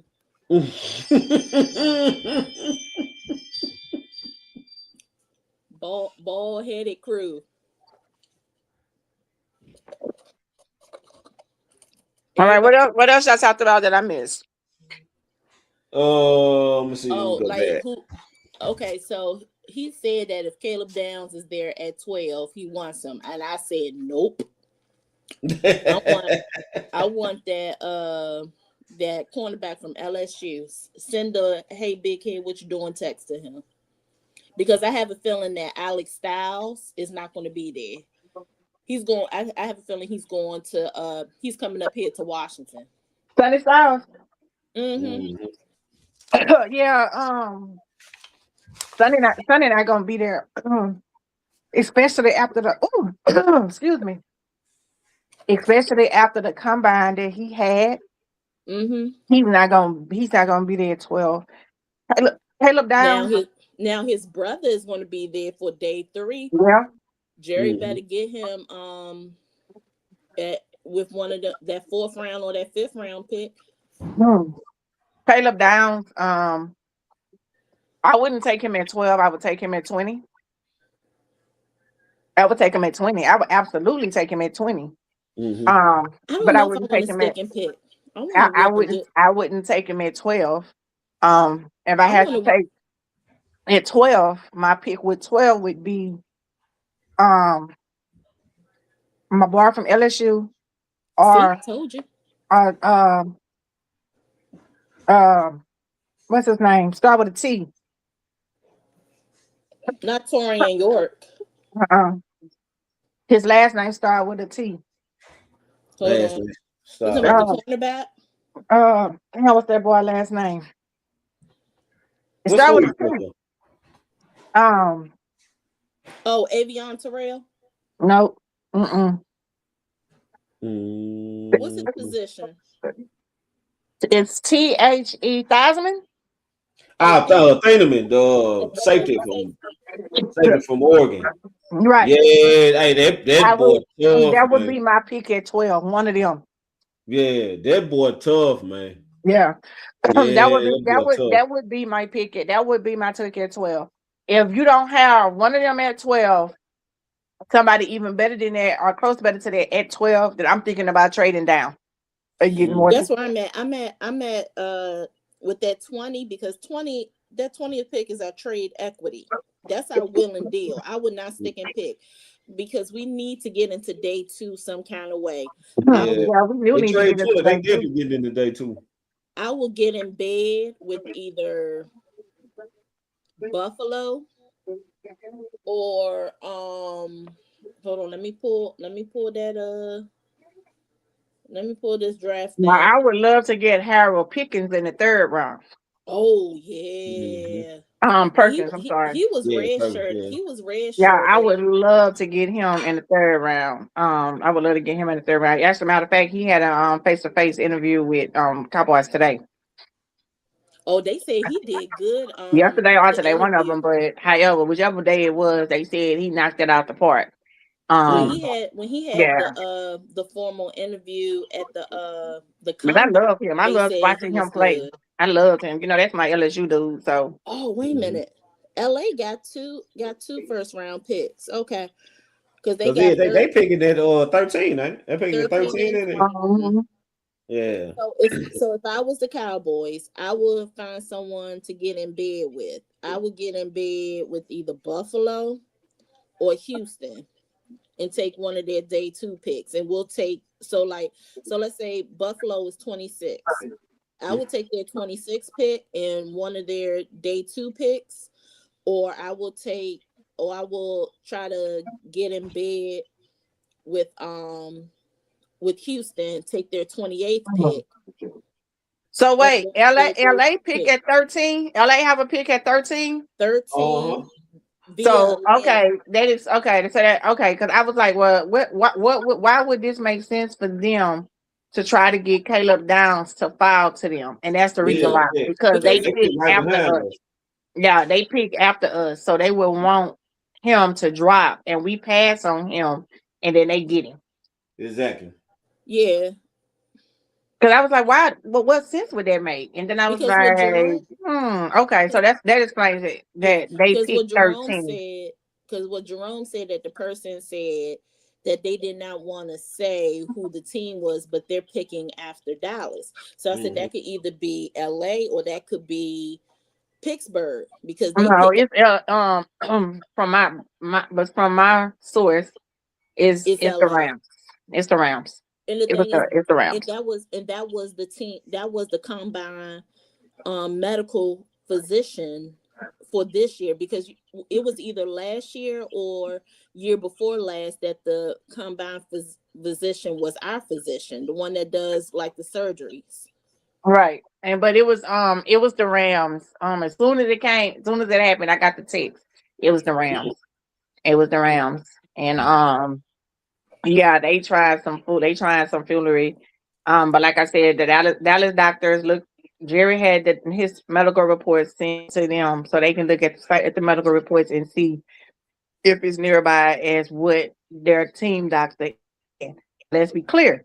When this come out, and if it comes out, and then they find out that this is not all what it's supposed to be, the Rams have a possibility of losing that first round pick because of the shadiness that they did. Really? Yes, yes, sir. Ooh.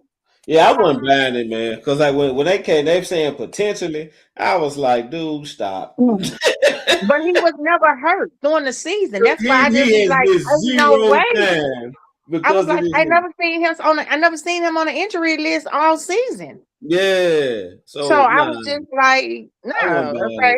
And just like the Indiana Hoosiers quarterback said that the team told him that she should just go out and go to jail the night of the draft, the night before the draft, so he could drop in the draft. Yeah.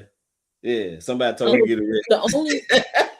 The only thing that I said that what people will want to happen, especially with Cowboys Nation, you like after looking at the combine, you will want the whole offensive line to do so well that it will bring this draft stock up for the teams that's drafting before us to pick.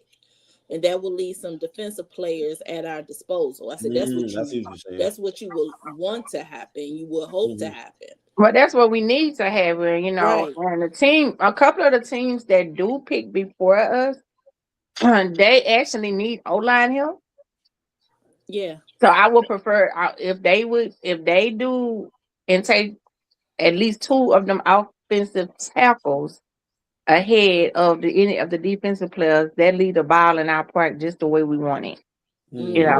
But what I do like is that not by now, Jerry and them would be done said, oh, who they got their eye on, who they trying to get, who they want. Yeah, talking they would have been and said that by now. Yeah. But see, I think they learned their honestly. But I don't think Jerry learned. I think everything that's happening with this team and the way this move is going, I think all of this is shoddy. I think he has came in and said by him being there and being on the inside and seeing how things had been going for these last couple of years, he had first row seat to see stuff that needed to change. Right. And I think they really learned their lesson in 2021 when Christian Parker basically effed us with no lube and got Patrick Surtain for the so they were Christian Parker that screwed us. Yeah. For Denver. He took Surtain for Denver. Yeah. And that's when we ended up with Parsons, right? Yeah. Yep. Yeah. That's when we ended up with Parsons. Yeah, because let me tell you, because we traded back with Philly. Yeah. Because I thought Philly was gonna take Parsons. No, I actually had Parsons going to Vegas on my draft board. But when that happened, when Denver got Surtain and we was at number 10, we traded to number 12 because I remember I was at the Star. Because when they took Surtain, you could hear the air let out the Star. Man. When they took Surtain, you could hear the air just let out. Everybody was like, God damn. I'm telling you, everybody was just like in the Star, like everybody was so mad. And they started getting their stuff, and they was just like, okay, what's next? What's next? And I was like, okay, y'all, so we still got Parsons on the board. I was like, we still got Parsons on the board. Let's see. And then when they did that trade with Philly, I was like, damn, Philly finna get Parsons. Philly. But they didn't. So when they didn't, I was like, okay, we finna get Parsons. And that's when we got them. And that was like the most happiest night. It was great. It was good. But then, I mean, honestly, a year after Parsons was here, I still liked him. I still supported him. But honestly, I was kind of already ready to move on from him. Yeah. Just because of the way he talked and how he's just constantly, just the way he talked. And I like Parsons as a player, and I still think he's a great player. I think he's a great athlete. I think he's going to bounce back. I don't know how much better he's going to be. or if he's gonna be better. I don't know because the way things are happening now with these surgeries and things like that, I don't know. I know, with Tyreek, even with Hill alone, they're saying that Hill will never be the same player that he was before this injury.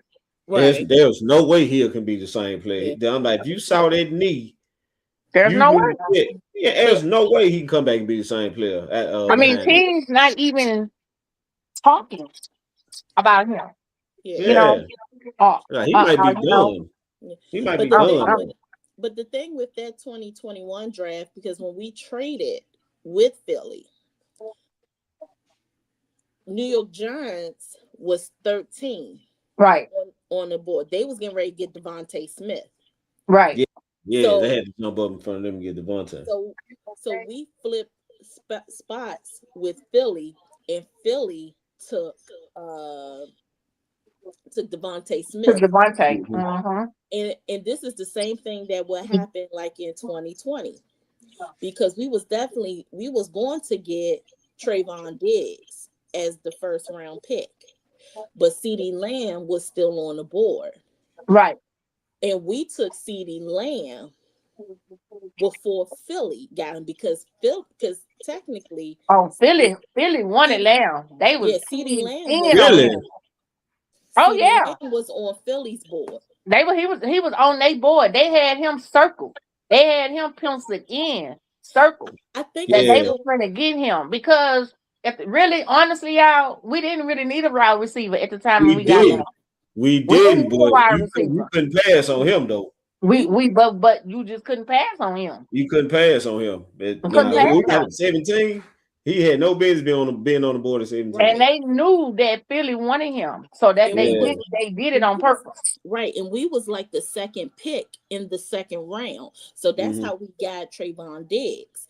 So, but I think I still have the video of my phone of the Phillies war room because everything was social distance and quarantine at the time. All you saw was Howie Roseman, his whole board flipped and his table when we drafted CeeDee Lamb. Yep. But Teresa, I mean, me too, Teresa. Yeah. I'm glad we got him too. He be pissing me off. I'm glad we got him. More so the fact that we didn't let Philly get him. Yeah. But Teresa, the thing with Parsons is, I mean, granted, he's a good player, but Nikki and I have been in close quarters with him. I just hope he matures. That's the thing. It was a character thing, and then a lot of people are not privy to the things that Nikki and I have been privy to because they was what was it? Was it 2023? Yeah, 2023. They was ready for him to go. They tried to trade Parsons 2 years after he was here. Yeah, that was 2020. They tried to trade Parsons 2. They tried to trade Parsons 2 years after he was here. They tried to trade him 2 years after he was here. But for what Dallas wanted for him, what Dallas wanted for him, it was too much for teams to want to take in. And then what a lot of teams had an issue with was his character. Still dating back to when he was in college or whatever. But Jerry, even this time when Jerry traded him, Jerry tried to trade him to the Jets. He tried to trade him to the Dolphins. He tried to trade him to the lowest team he could in the AFC.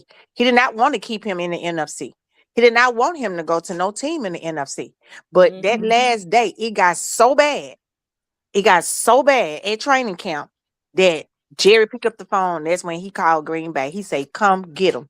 And if I could paraphrase, he didn't even say in a business way. He said, "Come get this MF. Take him." Because it was bad. That's how bad it got. It was bad. It was bad. I think Jerry got tired of being his captain saver, because there was some people in the front office that was like, Jerry, he got to go. But Jerry's like, hold on. Steven said a year later he had to go. Yeah. That's when nobody don't know.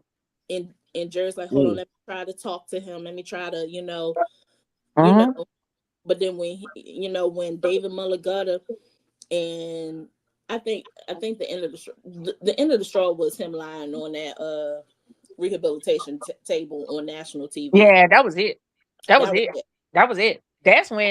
That's when Shotty stepped in, because Shotty was really letting Jerry and Steven them handle it, because he felt like they had a different type of relationship with him.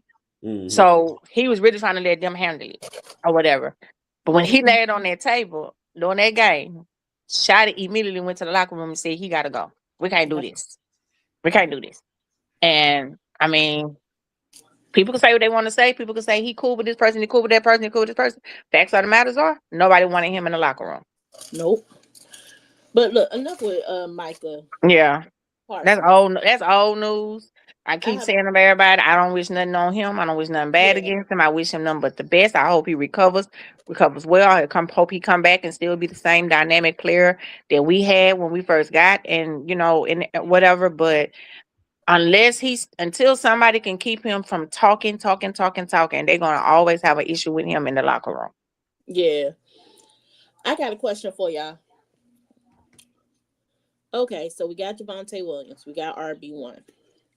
Are you okay with making Malik Davis RB2 and Phil Maffa RB3? I would honestly say I am okay with that. I am a Malik Davis fan. And I think I'm gonna tell you why I think I like Malik so much. And it's not so much the fact of what he does on the field. I like Malik because he is so humble. And I like Malik because no matter how many times they have put this boy down and have let him go, let him walk, bring him back. Every time he show back up with the same attitude. I'm just here to play the game. I'm just here to do my part. I'm just here to work. I'm just here to show up. That's it. All that negative stuff or whatever, that's just not him. And I think that's one of the reasons I like Malik. But I also like the way that each time he come back, he give us something more. He give us something better for him. Each time he come back, he give us a little bit more. I like Phil Mafia's style of run. I love it. I love the way he runs. I love it. But I want to see the Jalen Blue that we supposed to see. I want to see that. I want to see that. And what I'm saying is that if he don't succeed this year, now you done had if you don't succeed this year, he's gone.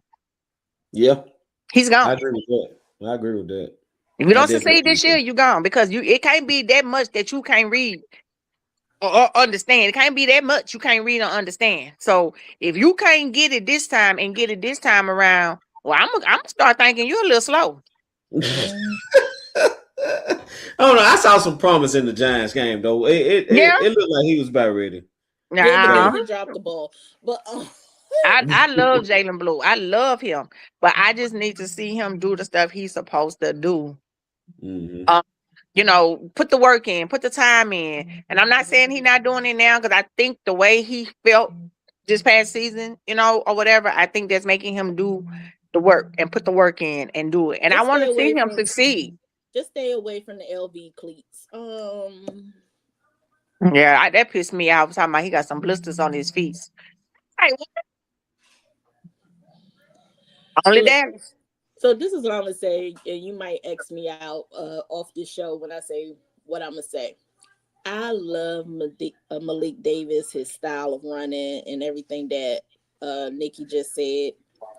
But I love when you can have a running back that is so shifty and running right through the middle of a defensive line that it will cause a team to call the lead and say, I need a random drug test. I'm just saying. Yeah. I love it. I love it. Dude, I mean, that was so weak. This man had 3 carries, dude, and y'all called the league on him. Called the league on him because his jersey number is 42, right? Yep. 42 yards on the Kansas City Chiefs on Thanksgiving Day ran straight through their whole interior defensive line and went right into the end zone. And then when they go back that Friday, the day after Thanksgiving, he had a thing on his locker. What was at his locker? A random drug test. Now, what about I can't believe this. What do y'all feel about if Rico was to come back? I don't see it. Honestly, I don't see it happening, but I'm just throwing the possibility out there. Yeah, I don't see it happening. You know, I really think they want to roll with who they got. My thing is, I'll be okay if Rico Suave come back. Because see, y'all different than me. I'm gonna just say y'all different than me because when they leave and talk shit about us, I don't want you coming back. But look, Nikki, stay gone, stay gone, stay gone. Eat all them words. Stay gone. I don't. But Nikki, I don't need you back. I don't need you back in our face. Rico was in our face. But Rico was talking from a competitive standpoint. So I'm with that. And that's the thing. He was talking competitive. He wasn't. Nikki, come down. Come down a little bit. Listen, okay. She don't ain't none of that. She don't care. Because his talk was Rico. I like Rico. Let's not get this. I like Rico. I don't like when they leave and go talk trash. But his type of talk trash, like Jerome was saying, is very competitive. It wasn't like the DeMarco Murray type. Yeah, like I burnt his jersey, man. He did. I looked at it. No, I don't even talk about him. Listen, I look at it totally different, and then also look at it like this: we deserved everything that Rico was saying because he told us to buckle up. He told us to buckle up, and we. I'm gonna run 200 yards on him. And listen, that motherfucker run out there and ran 220. And he ran. I thought it was 248. I don't know what it was, but I know it was over 200. 248 all purpose, y'all, because he got a couple times in the passing game too. I was like, oh my God. I was like, y'all gonna really, this boy, I told y'all what he was gonna do. And y'all done set up there and let him do it. Like, I didn't get it. I looked at a play in one of them games the other day with Kenneth Murray in that game, and I was just like, why was he still on the field? Dang. But my whole thing is like he told us to buckle up, and what we did, we out here on buckle down. He told us to buckle up. And we are in the HOV with no seatbelt, just raw dogging. I was so disgusted after that game, but hey, it's cool. But I like Rico though. I like Rico.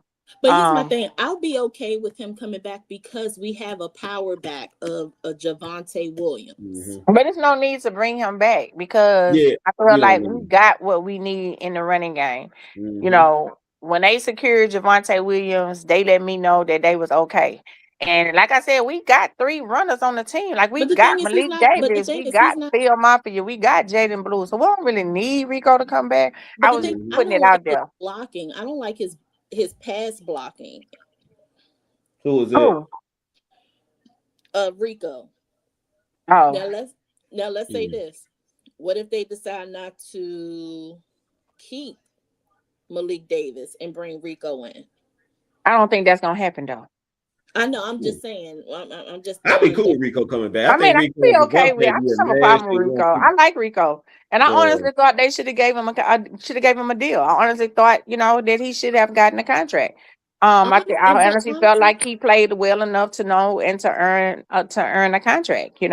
But from my understanding is the contract he didn't give him a chance to negotiate with him. As soon as Panthers called and said what they was gonna give him, he jetted. Like he didn't give them the chance to talk with them. Yeah, but I get it like this. I mean, he's going home to play. I'm looking at it like that from that standpoint. But when I looked at the contract that was being offered, it was only off by a few measly $1,000 that they, and plus, North Carolina is another state that will tax the crap out of you. But but yeah. I don't know, but I know I'm looking forward to free agency. I'm looking forward to see how real we want to be, how sincere we want to be with, all of the things that they're saying they want to see and want to happen.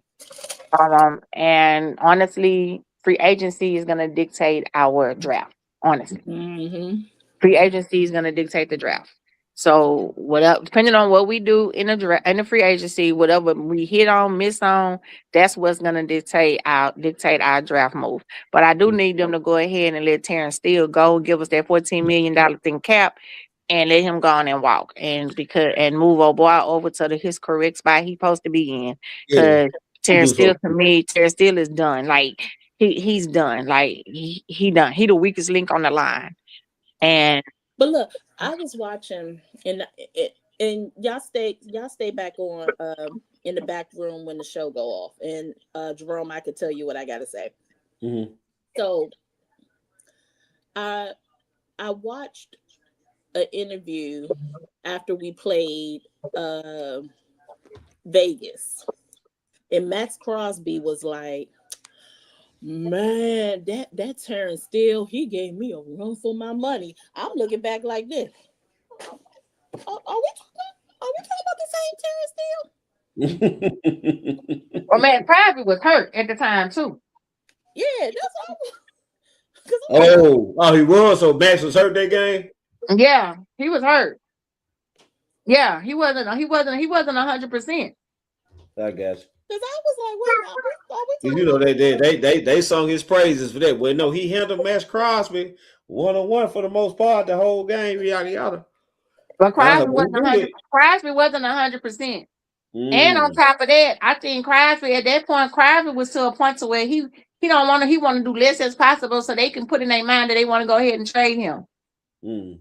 They did end up shutting down a couple weeks after that though. But nobody don't know. Well, I don't know. Y'all might know, but Crosby reached out to his agent and asked his agent to reach out to Dallas. Oh my God. The defensive end coach we had, Crosby loved the shit out of him. Yeah. So the Jordan dude, right? Yeah, Crosby. Yeah, he commented on that post. That's when Max Crosby. And then Crosby from Dallas. So yeah. But who show was it that I was on? Oh, my show, the draft show.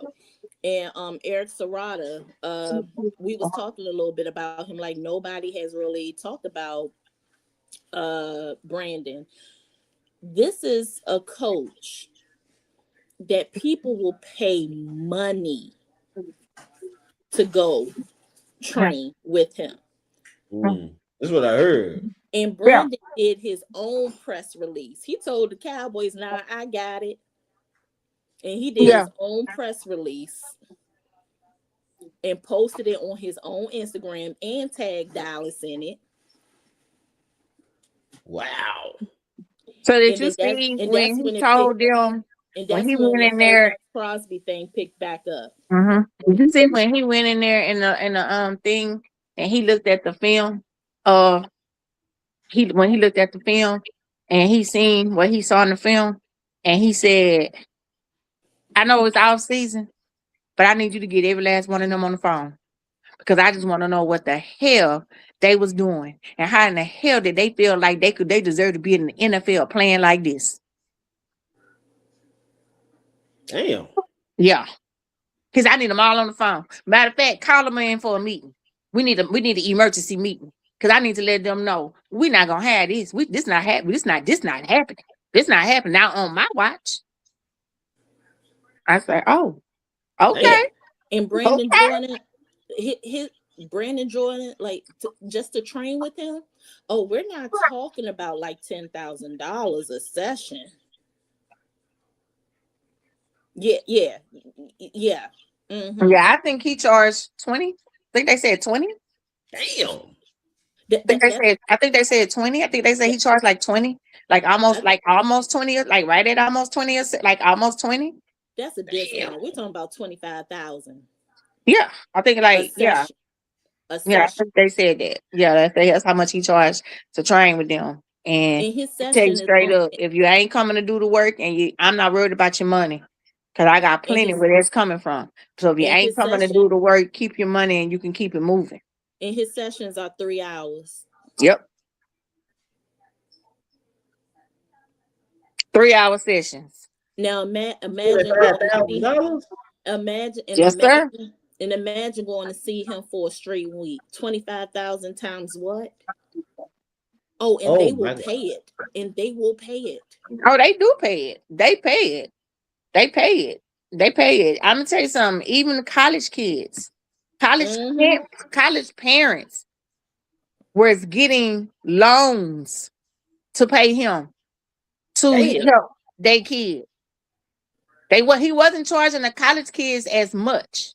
Mm-hmm. He wasn't charging the college kids as much, but parents was getting loans until that NIL deal came through. Yeah, they were getting loans to pay him to train their kids. Wow, that's crazy. To train their kids. He had a camp. He had a boot camp that he had did for college kids. He had did a boot camp. Mm-hmm. They had only time they could have their cell phone is when they got there. They could call and tell their mamas they made it and they safe. That's it. You get your phone again at night when it's time to go to bed. You tell your mama you finished with camp for the day. Everything good. You're going to sleep. That's it. Not only this, but he also worked with Christian Parker when they was at the Broncos. Yep. That's why Christian wouldn't get him. Let me tell you something. Everybody on this defensive staff. This is his press release. I love it. Everybody on this staff, I love it. He told Dallas, he said, "Nah, I got it. Post." and then here come Max Crosby with his agent. Hey, try to get me back in Dallas. But the thing is, yeah, is Luna Wells still with us or he gone? Yeah, no, he's with us. He's still with us. Tight end coach. Yeah. So here's my thing. Because Max Crosby has worked with Brandon Jordan. And before you came on, Nikki, I was saying the thing with him is that we will have to pick up the rest of his contract. Well, you could pick it up and then you could pick it up and then you can redo it to your own terms. But the thing is, can we get that contract and not give up any of our future draft picks? No. See, that's the thing, because Vegas will want that. I mean, I'll be honest with y'all, and I might be one out of the 100. I don't really want Max Crosby. I don't either. I don't really want Max Crosby. Listen, for me, why would I go give all this up just to get him when you got a couple of ones that's free agents now? I mean, trade free. He a free agent. Yeah. You know what I'm saying? It's got two more that's gonna be coming up. That's gonna be free agents. I mean, I wouldn't jack up my chance to build my team through the draft for a couple of years for just one player that basically might only have one good year left to play. But here's my thing. Because he's injured and then he's older. Yeah. But I wouldn't do it. But Nikki, you see how a difference a few weeks made, because you remember Super Bowl weekend, all you saw on the lower thirds on the NFL Network was Cincinnati Bengals is going to franchise tag Trey Henderson. And then what happened yesterday? I already knew they wasn't going to no, they wasn't keeping him. I already knew that. Man, I told you that. I said they not keeping him. That was just a tactic they were trying to do to get people to buy in to see if they can get some draft picks for them. From them. They already knew that they wasn't gonna keep him. They already knew that. Yeah. But look, I'm gonna tell y'all a runner that I wouldn't mind going after if just had to. I'll tell y'all one I wouldn't mind going after, and that's my cousin, Travis Etienne. Oh yeah. That's a run I wouldn't mind going for. But I wouldn't mind going after. That's a run I wouldn't mind doing. Yeah. So I know, Jerome, you got to go to work and stuff. So I'm gonna just ask this question. And y'all tell me. I want y'all honest opinion on this question. Okay. Let's talk about not even Dallas Cowboy. It's a clap. Do y'all honestly see Travis Hunter being the player that everybody thought he was supposed to be in the league?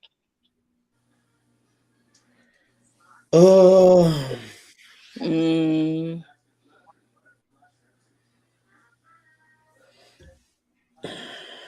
That's hard to say because he didn't make it through the year. They're gonna have to scale back, man. They can't play him both ways like that. They're gonna have to either make him a receiver and have him some packages on defense, or make him a DB and have him some packages. Okay, so that's what they said they're gonna do this season. Yeah, That he's gonna he play not gonna but mainly be defense, and he will only play offense just here and there. Yeah, and that's what it need to be.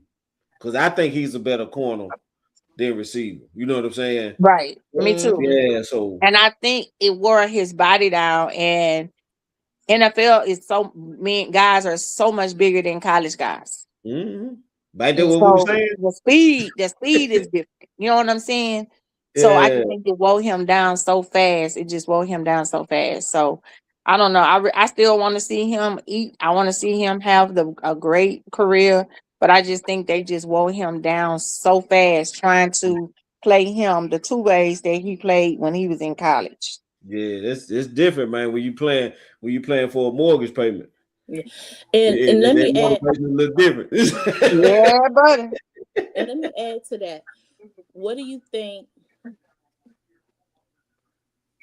about how you think the season going to go for Michael Penix with Atlanta and Shador?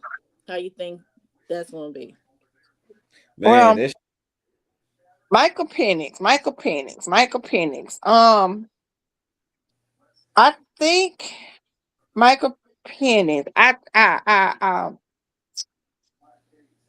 think Michael Penix coming. He's coming. He's coming off an injury, but I do think that I think I look for him to have a better season this season. We have a different coach, and not that what's his name wasn't a good coach for him. I just think it's hard for a defensive coach to try to gear up a new quarterback because I always felt like if you're gonna have a new quarterback on your team, you need a defense or you need a offensive quarterback stylish coach. That's what I've always felt. Kevin Stefanski, that's what he is. So I think he will be okay with him. I think he'll be okay with him. I think that's what he is. I think he'll be okay with him. Who else you asked about? Shador.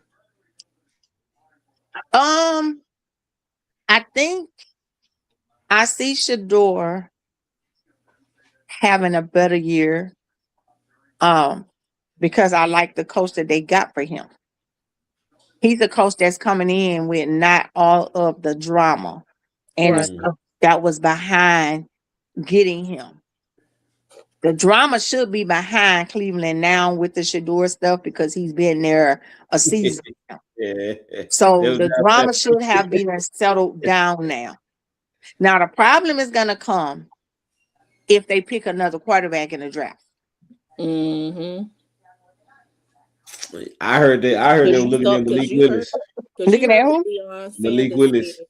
Oh, trading for him. Well, I think he's gonna be a free agent. He's a free agent, though, right? Yeah. So I heard they was looking at him. I'm about to say y'all gonna pick anybody. Oh, you know who else? Marcus Mariota too. Yeah, now Mariota gonna come there to be the backup, but Malik Willis. So who? Oh, wait a minute. Washington got the other quarterback backup, the black one. I can't think of his name. Who? Washington. No, Washington had Mariota. I know, but the third quarterback finished it out. Who? Josh Johnson. Yeah, there we go, Johnson. Yeah. Who? What Johnson? Josh Johnson. Josh, you know he been in the league forever. Oh, Josh. Yeah. That man played on 20 different teams. That motherfucker. But listen. He should be at home laying carpet. Man. Shit. But listen, this is Jordan's client roster. Okay, we're talking about $1.3 million worth of contracts that's a total. So he has my frat brother Rashawn Gary. Mm-hmm. He has New York Giants Brian Burns. He has Bradley Chubb. He has Jonathan Cooper. He has Hassan Reddick. He has Daniel Hunter. He has Zach Allen. He has Leonard Williams. He has Jonathan Greenard. He has Max Crosby. He has Derek Brown. He has Ed Oliver. He has DJ Jones. He has Malik Collins. I forgot Malik Collins was still in the league. He has Von Miller. He has Devon Hamilton. He has Jerron Reed. And he has our very own Kenny Clark. This is his roster list. That's his roster. These are the people that he that's in the league now that is paying for his services. And paying him $25,000 a session. For 3 hours. That's wow. That is wow. And that don't include the college kids for the sessions he got for them. Yeah. Right. That's wow, man. So that so I think it's safe to say our front gonna be better. Yeah, I honestly think our front gonna be better. My only thing is that you know how our team does. We'll have a badass offense and a terrible defense, and then we'll have a on-point defense, and then somehow or another the offense finds itself lacking. So okay. What are we doing with Tolbert? Tolbert can walk. Oh yeah, he can moonwalk up out of here. Yeah, I think Tolbert can walk, man. I think Trayshawn Holden. I love that boy. Yeah, so you know, and I think Trayshawn Holden may challenge Flanoy for number 3. To be honest. Hold on, Nikki. Did you get this text message? Because I sure enough got this. And I'm sorry, I'm gonna get off the Brandon Jordan train. But he told when he met with them, he told them that Flus had them looking like a $2 hoe.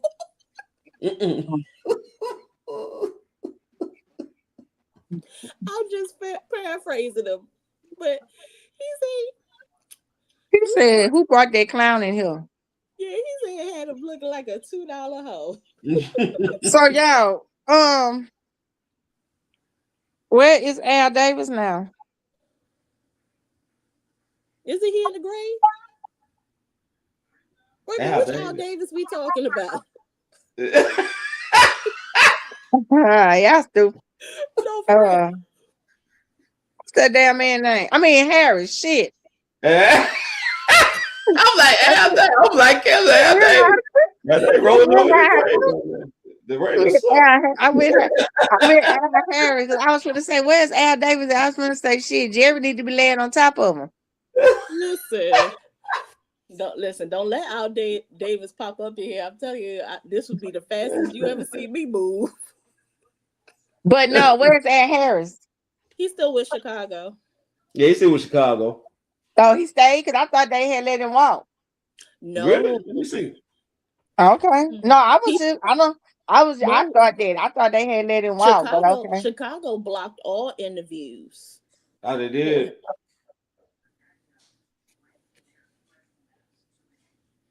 I don't know why I thought they had let him walk, but okay, that's cool. I like Al. But the thing about with Al, the thing about it is the reason why they didn't want to bring Al back to Dallas was because they said he had like these outside relationships with a lot of the players, and they just didn't want that. They had enough of that with him with Parsons and Diggs, so they just didn't want that, and they wanted a whole new round of staff that can come in here and not be the players. You could be their friend, but not be their friend. They mean be their friend for as make sure they doing the right stuff, they stay on track. But you want to see things happening on the sideline and in the field. You want to see all that. You want to see the accountability of things. And everything. That's what I thought. But see, that's what I think that what he was good for, because ever since, And not only that, but their contracts ended way before Mike McCarthy's contract ended. Mm-hmm. But the thing is, with when you have coaches like that, you saw how off the rails that Trevon Diggs went. Yeah. When he was out the building, he went totally off the rails. But that's what I'm saying. I think what they're saying and what the issue is that with Al Davis, they got to do what they wanted to do. You mean Al Harris? He became. Damn, I keep saying Al Davis. Al Harris. What that man talking about me in his grave. Just win, baby. Al Harris, they saying they got to do what they wanted to do. And that's why some games, if you've seen Trayvon in some games, that's why some games he didn't look like he didn't know what he was doing. And he was off track. He didn't know what was going on because him and Parsons was able to do the stuff they wanted to do because Al Harris, had built an outside relationship with them. So it was kind of like they was this buddy friendly system. And it wasn't keeping it business. And from my understanding, they saying with Chris Parker, like they saying, well, what's his name with CP? They said he don't have no problem with stopping practice and putting you out. Hey, so let me ask y'all this with the Michael Parsons and Trayvon Diggs freelancing on defense. Do you think how big of a role you think that played in the defense is not showing up in the playoffs? Right, because if I'm looking at film and I see, okay, you freelancing, it'll be a little easy for me to cook something up. If I'm not beating an actual system, you see what I'm saying? Like, well, they run a lot of cover 300. Now you freelancing, so I can run over here. I can show you this to make you. I see you gonna do this when I show you this. Now I just run over here, right? And because it seemed like we couldn't stop the run to save our lives. You see what I'm saying? So you talking about when we had Al Harris in the playoff. I think with. I'm talking about why Trayvon in the Green Bay game, for example, the Green Bay loss in the playoffs. I wonder if they saw that Micah and Trayvon, well, Micah pretty much freelance, and they kind of use that against us. Because I know Jordan Love made a comment on the Micah's podcast that they saw the linebackers really wasn't disciplined. So, well, he said they saw the linebackers what? Wasn't disciplined in the yeah. I mean, it was a lot of things with that Green Bay game. Like they should have fired the clock, whoever was controlling the clock, because if that was me, that game would have not gone into overtime. I would have. Wait, he's talking about the one in the playoffs. I'm talking about the playoff loss. Oh, the playoff. Yeah, well, the defense just absolutely positively didn't show up. I'm gonna be honest with you. With that playoff game, as soon as the ball was kicked off and their special teams ran down our throat, that was it for me right there. I said, "Oh, this Cowboys, just pack your stuff up and just go home." Yeah, I knew that game. I said I was at that game, froze to death trying to get there. I said that if we go down more than 2 scores, this game over for us. If we can let them go down the field and score, and then come back and we score again, we score right after that, we good. Yeah, and people get mad about the interceptions with Dak, but the thing is, what people not understanding and realizing is Dak mindset was, let me try to catch up and get us back in the game, because defense let them go opening kick off and go down the field and score. And not only that, but their special teams, every time their special teams got the ball, we gave them good field position. We gave them good field position. And then on top of that, it really basically lets you know that Stephon Gilmore was hurt more than what was being led on, because we went from man press to straight zone. Mm-hmm. And then that's when they put Nashawn Wright in. Teresa said she really got drunk after that. So it was. What Teresa said? She said she got drunk after that game. She said she got really. Let me tell you, it was 12 degrees in Dallas. Because y'all it was 12 degrees in Dallas, and when the game was over with, it was probably 8 degrees when we was walking out, leaving out the game walking. Man, it was probably 8 degrees. But let me tell you, I was so mad, and I was so hot, and I was so mad. I didn't even realize I didn't even know how cold it was. But before that game, didn't Dallas just had a snowstorm like before? Yeah, what I'm saying, that the night of the day before the day before the day of the game, it was snowing. It was snowing, and it was ice. It was an ice, like, I mean, it was dry cold. Mm-hmm. So it was like Green Bay brought that damn cold weather down here with them. But for me, it wasn't no reason for y'all to play the way y'all played, because y'all play on the inside dome. Yeah, the dome. So it wasn't no reason for y'all to play the way y'all played. But then at that time, we was undefeated at home. We had not lost a game at home. Yep. Mm-hmm. We was undefeated. And then the year after that, the losing the games at home, it just rolled on into the next season. Yeah. Mm-hmm. But that was the all-in year, because Jerry said, "This all I'm gonna give you." Make it work. So what y'all feel about the David Montgomery trade to Texans? 5th round pick. R.I.P. to Sonic and Knuckles. Yeah. But he's going back with a coach. I think it's a coach there in Houston. That I didn't know he was unhappy with the Lions. Oh, well, you couldn't tell that last season, because when you could tell when Ben Johnson was missed. And he wasn't getting the ball. Mm-hmm. I would have thought, because of what was the running back coach from Texas? He used to play for us. You would have thought he would have utilized. Who played for us? Tashard Choice. Oh, yeah, Tashard, yeah. You would have thought that he would have utilized Montgomery, but he didn't. He had that other crazy boy that was running all up and down the field. The other, not Gibbs, the other one.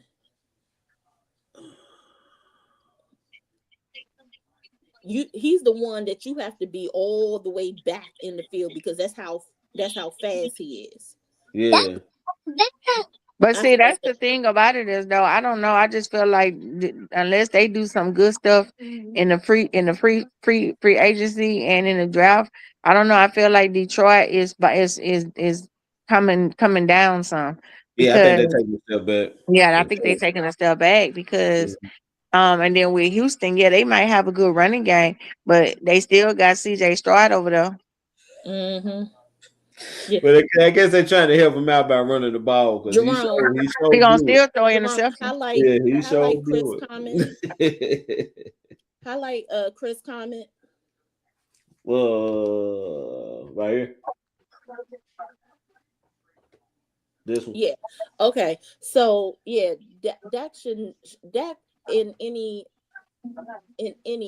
situation should not throw 60 passes, because even when he was with Mississippi State, his pass cap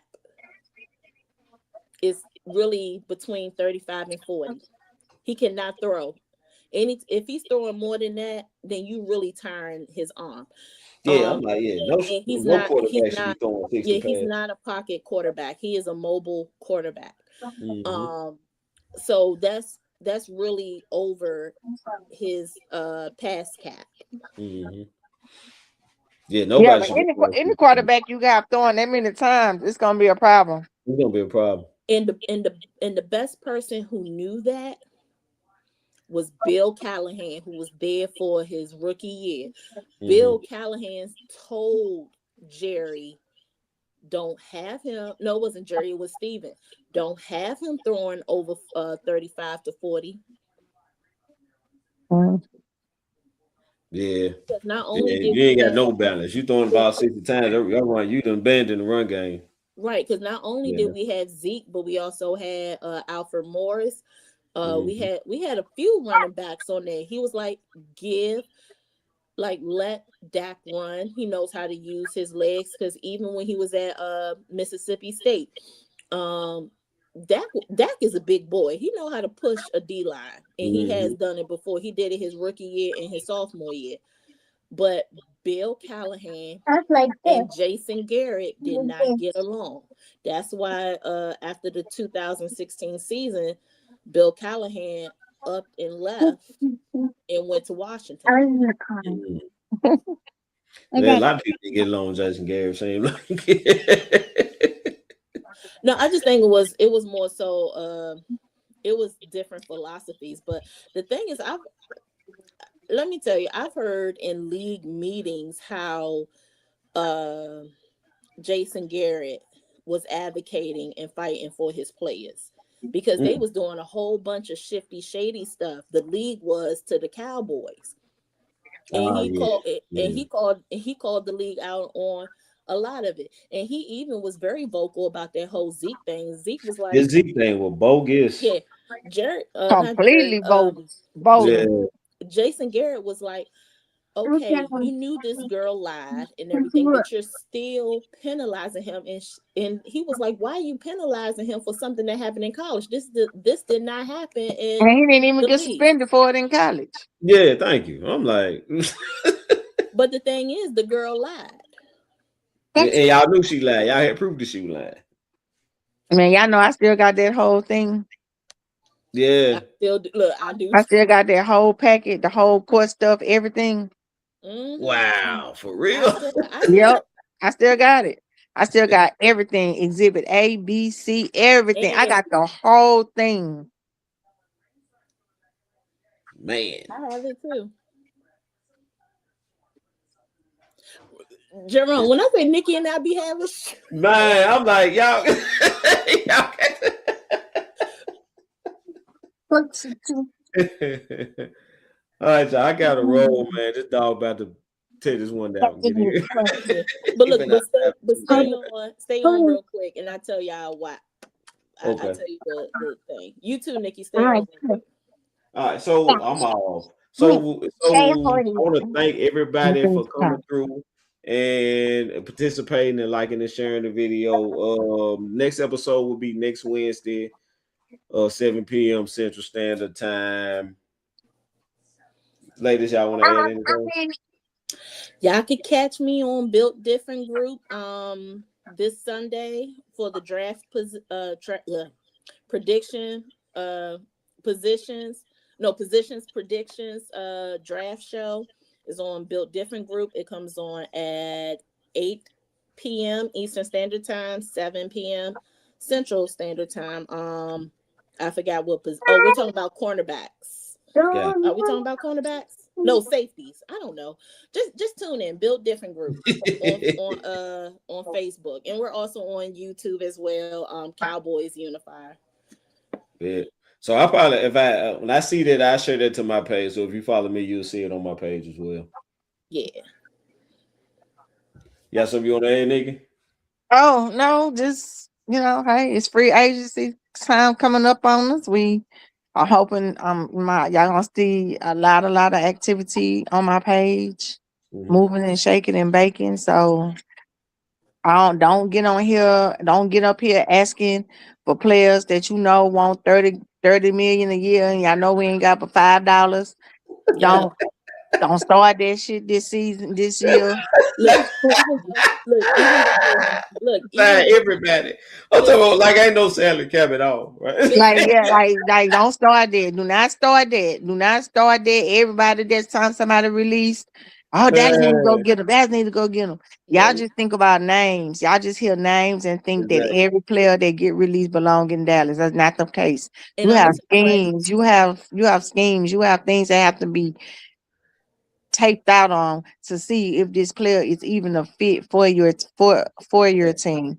But I be on my page most of the time, and then of course, we got our Stars Talking Cowboy page. Put a lot of information on out there. Most of the time, anything I find out, I don't hold back on it. I put it out there for y'all, for people to look at, see, and that's it. I'm just ready for this season to get started again. I'm ready for the draft. Definitely ready for the draft. Yeah. So we'll see. I haven't been excited as excited for a draft like I am this year, because this year is the year that you actually get to build your defense. Yep. And also, with the free agency, to tag on to what Nikki just said, Shotty is definitely looking at these medical evals. That plays a big part in it too. And also, we are paying George Pickens over the tag market price, which is actually 27.8 million. George Pickens is getting paid 29 million. 29. Yeah, we paying them over. So everybody keeps saying, "Oh, he gonna sit out. He gonna do this and he gonna do that." The bottom line is this: if any team feel like he's more that much value to them, please come give us those first round picks. Man. If not, it's gonna be up to him. If he don't want to play, that's fine, but he will not get paid. And guess what? He missed 6 games. He have to miss the whole season, and he will miss out on that $28 million. So if he chooses to not do that, then that will show his maturity level, and that will show reason why they chose not to do it. Also, he gets an additional, is it 3.5 or 3.5 million if he makes the Pro Bowl again next year. So he will still get the full 30 million. And that's tax free. No, that's no tax. Yep, no tax. That's what's up. All right, y'all. So like old Fox was saying, it's old man time for me, man. I gotta hit it in the morning. Oh shit, I gotta hit it too. Yeah, but stay back for 1 minute. All right, y'all. So next Wednesday, 7 p.m. Central Standard Time. Until then, don't be good, be great. All right.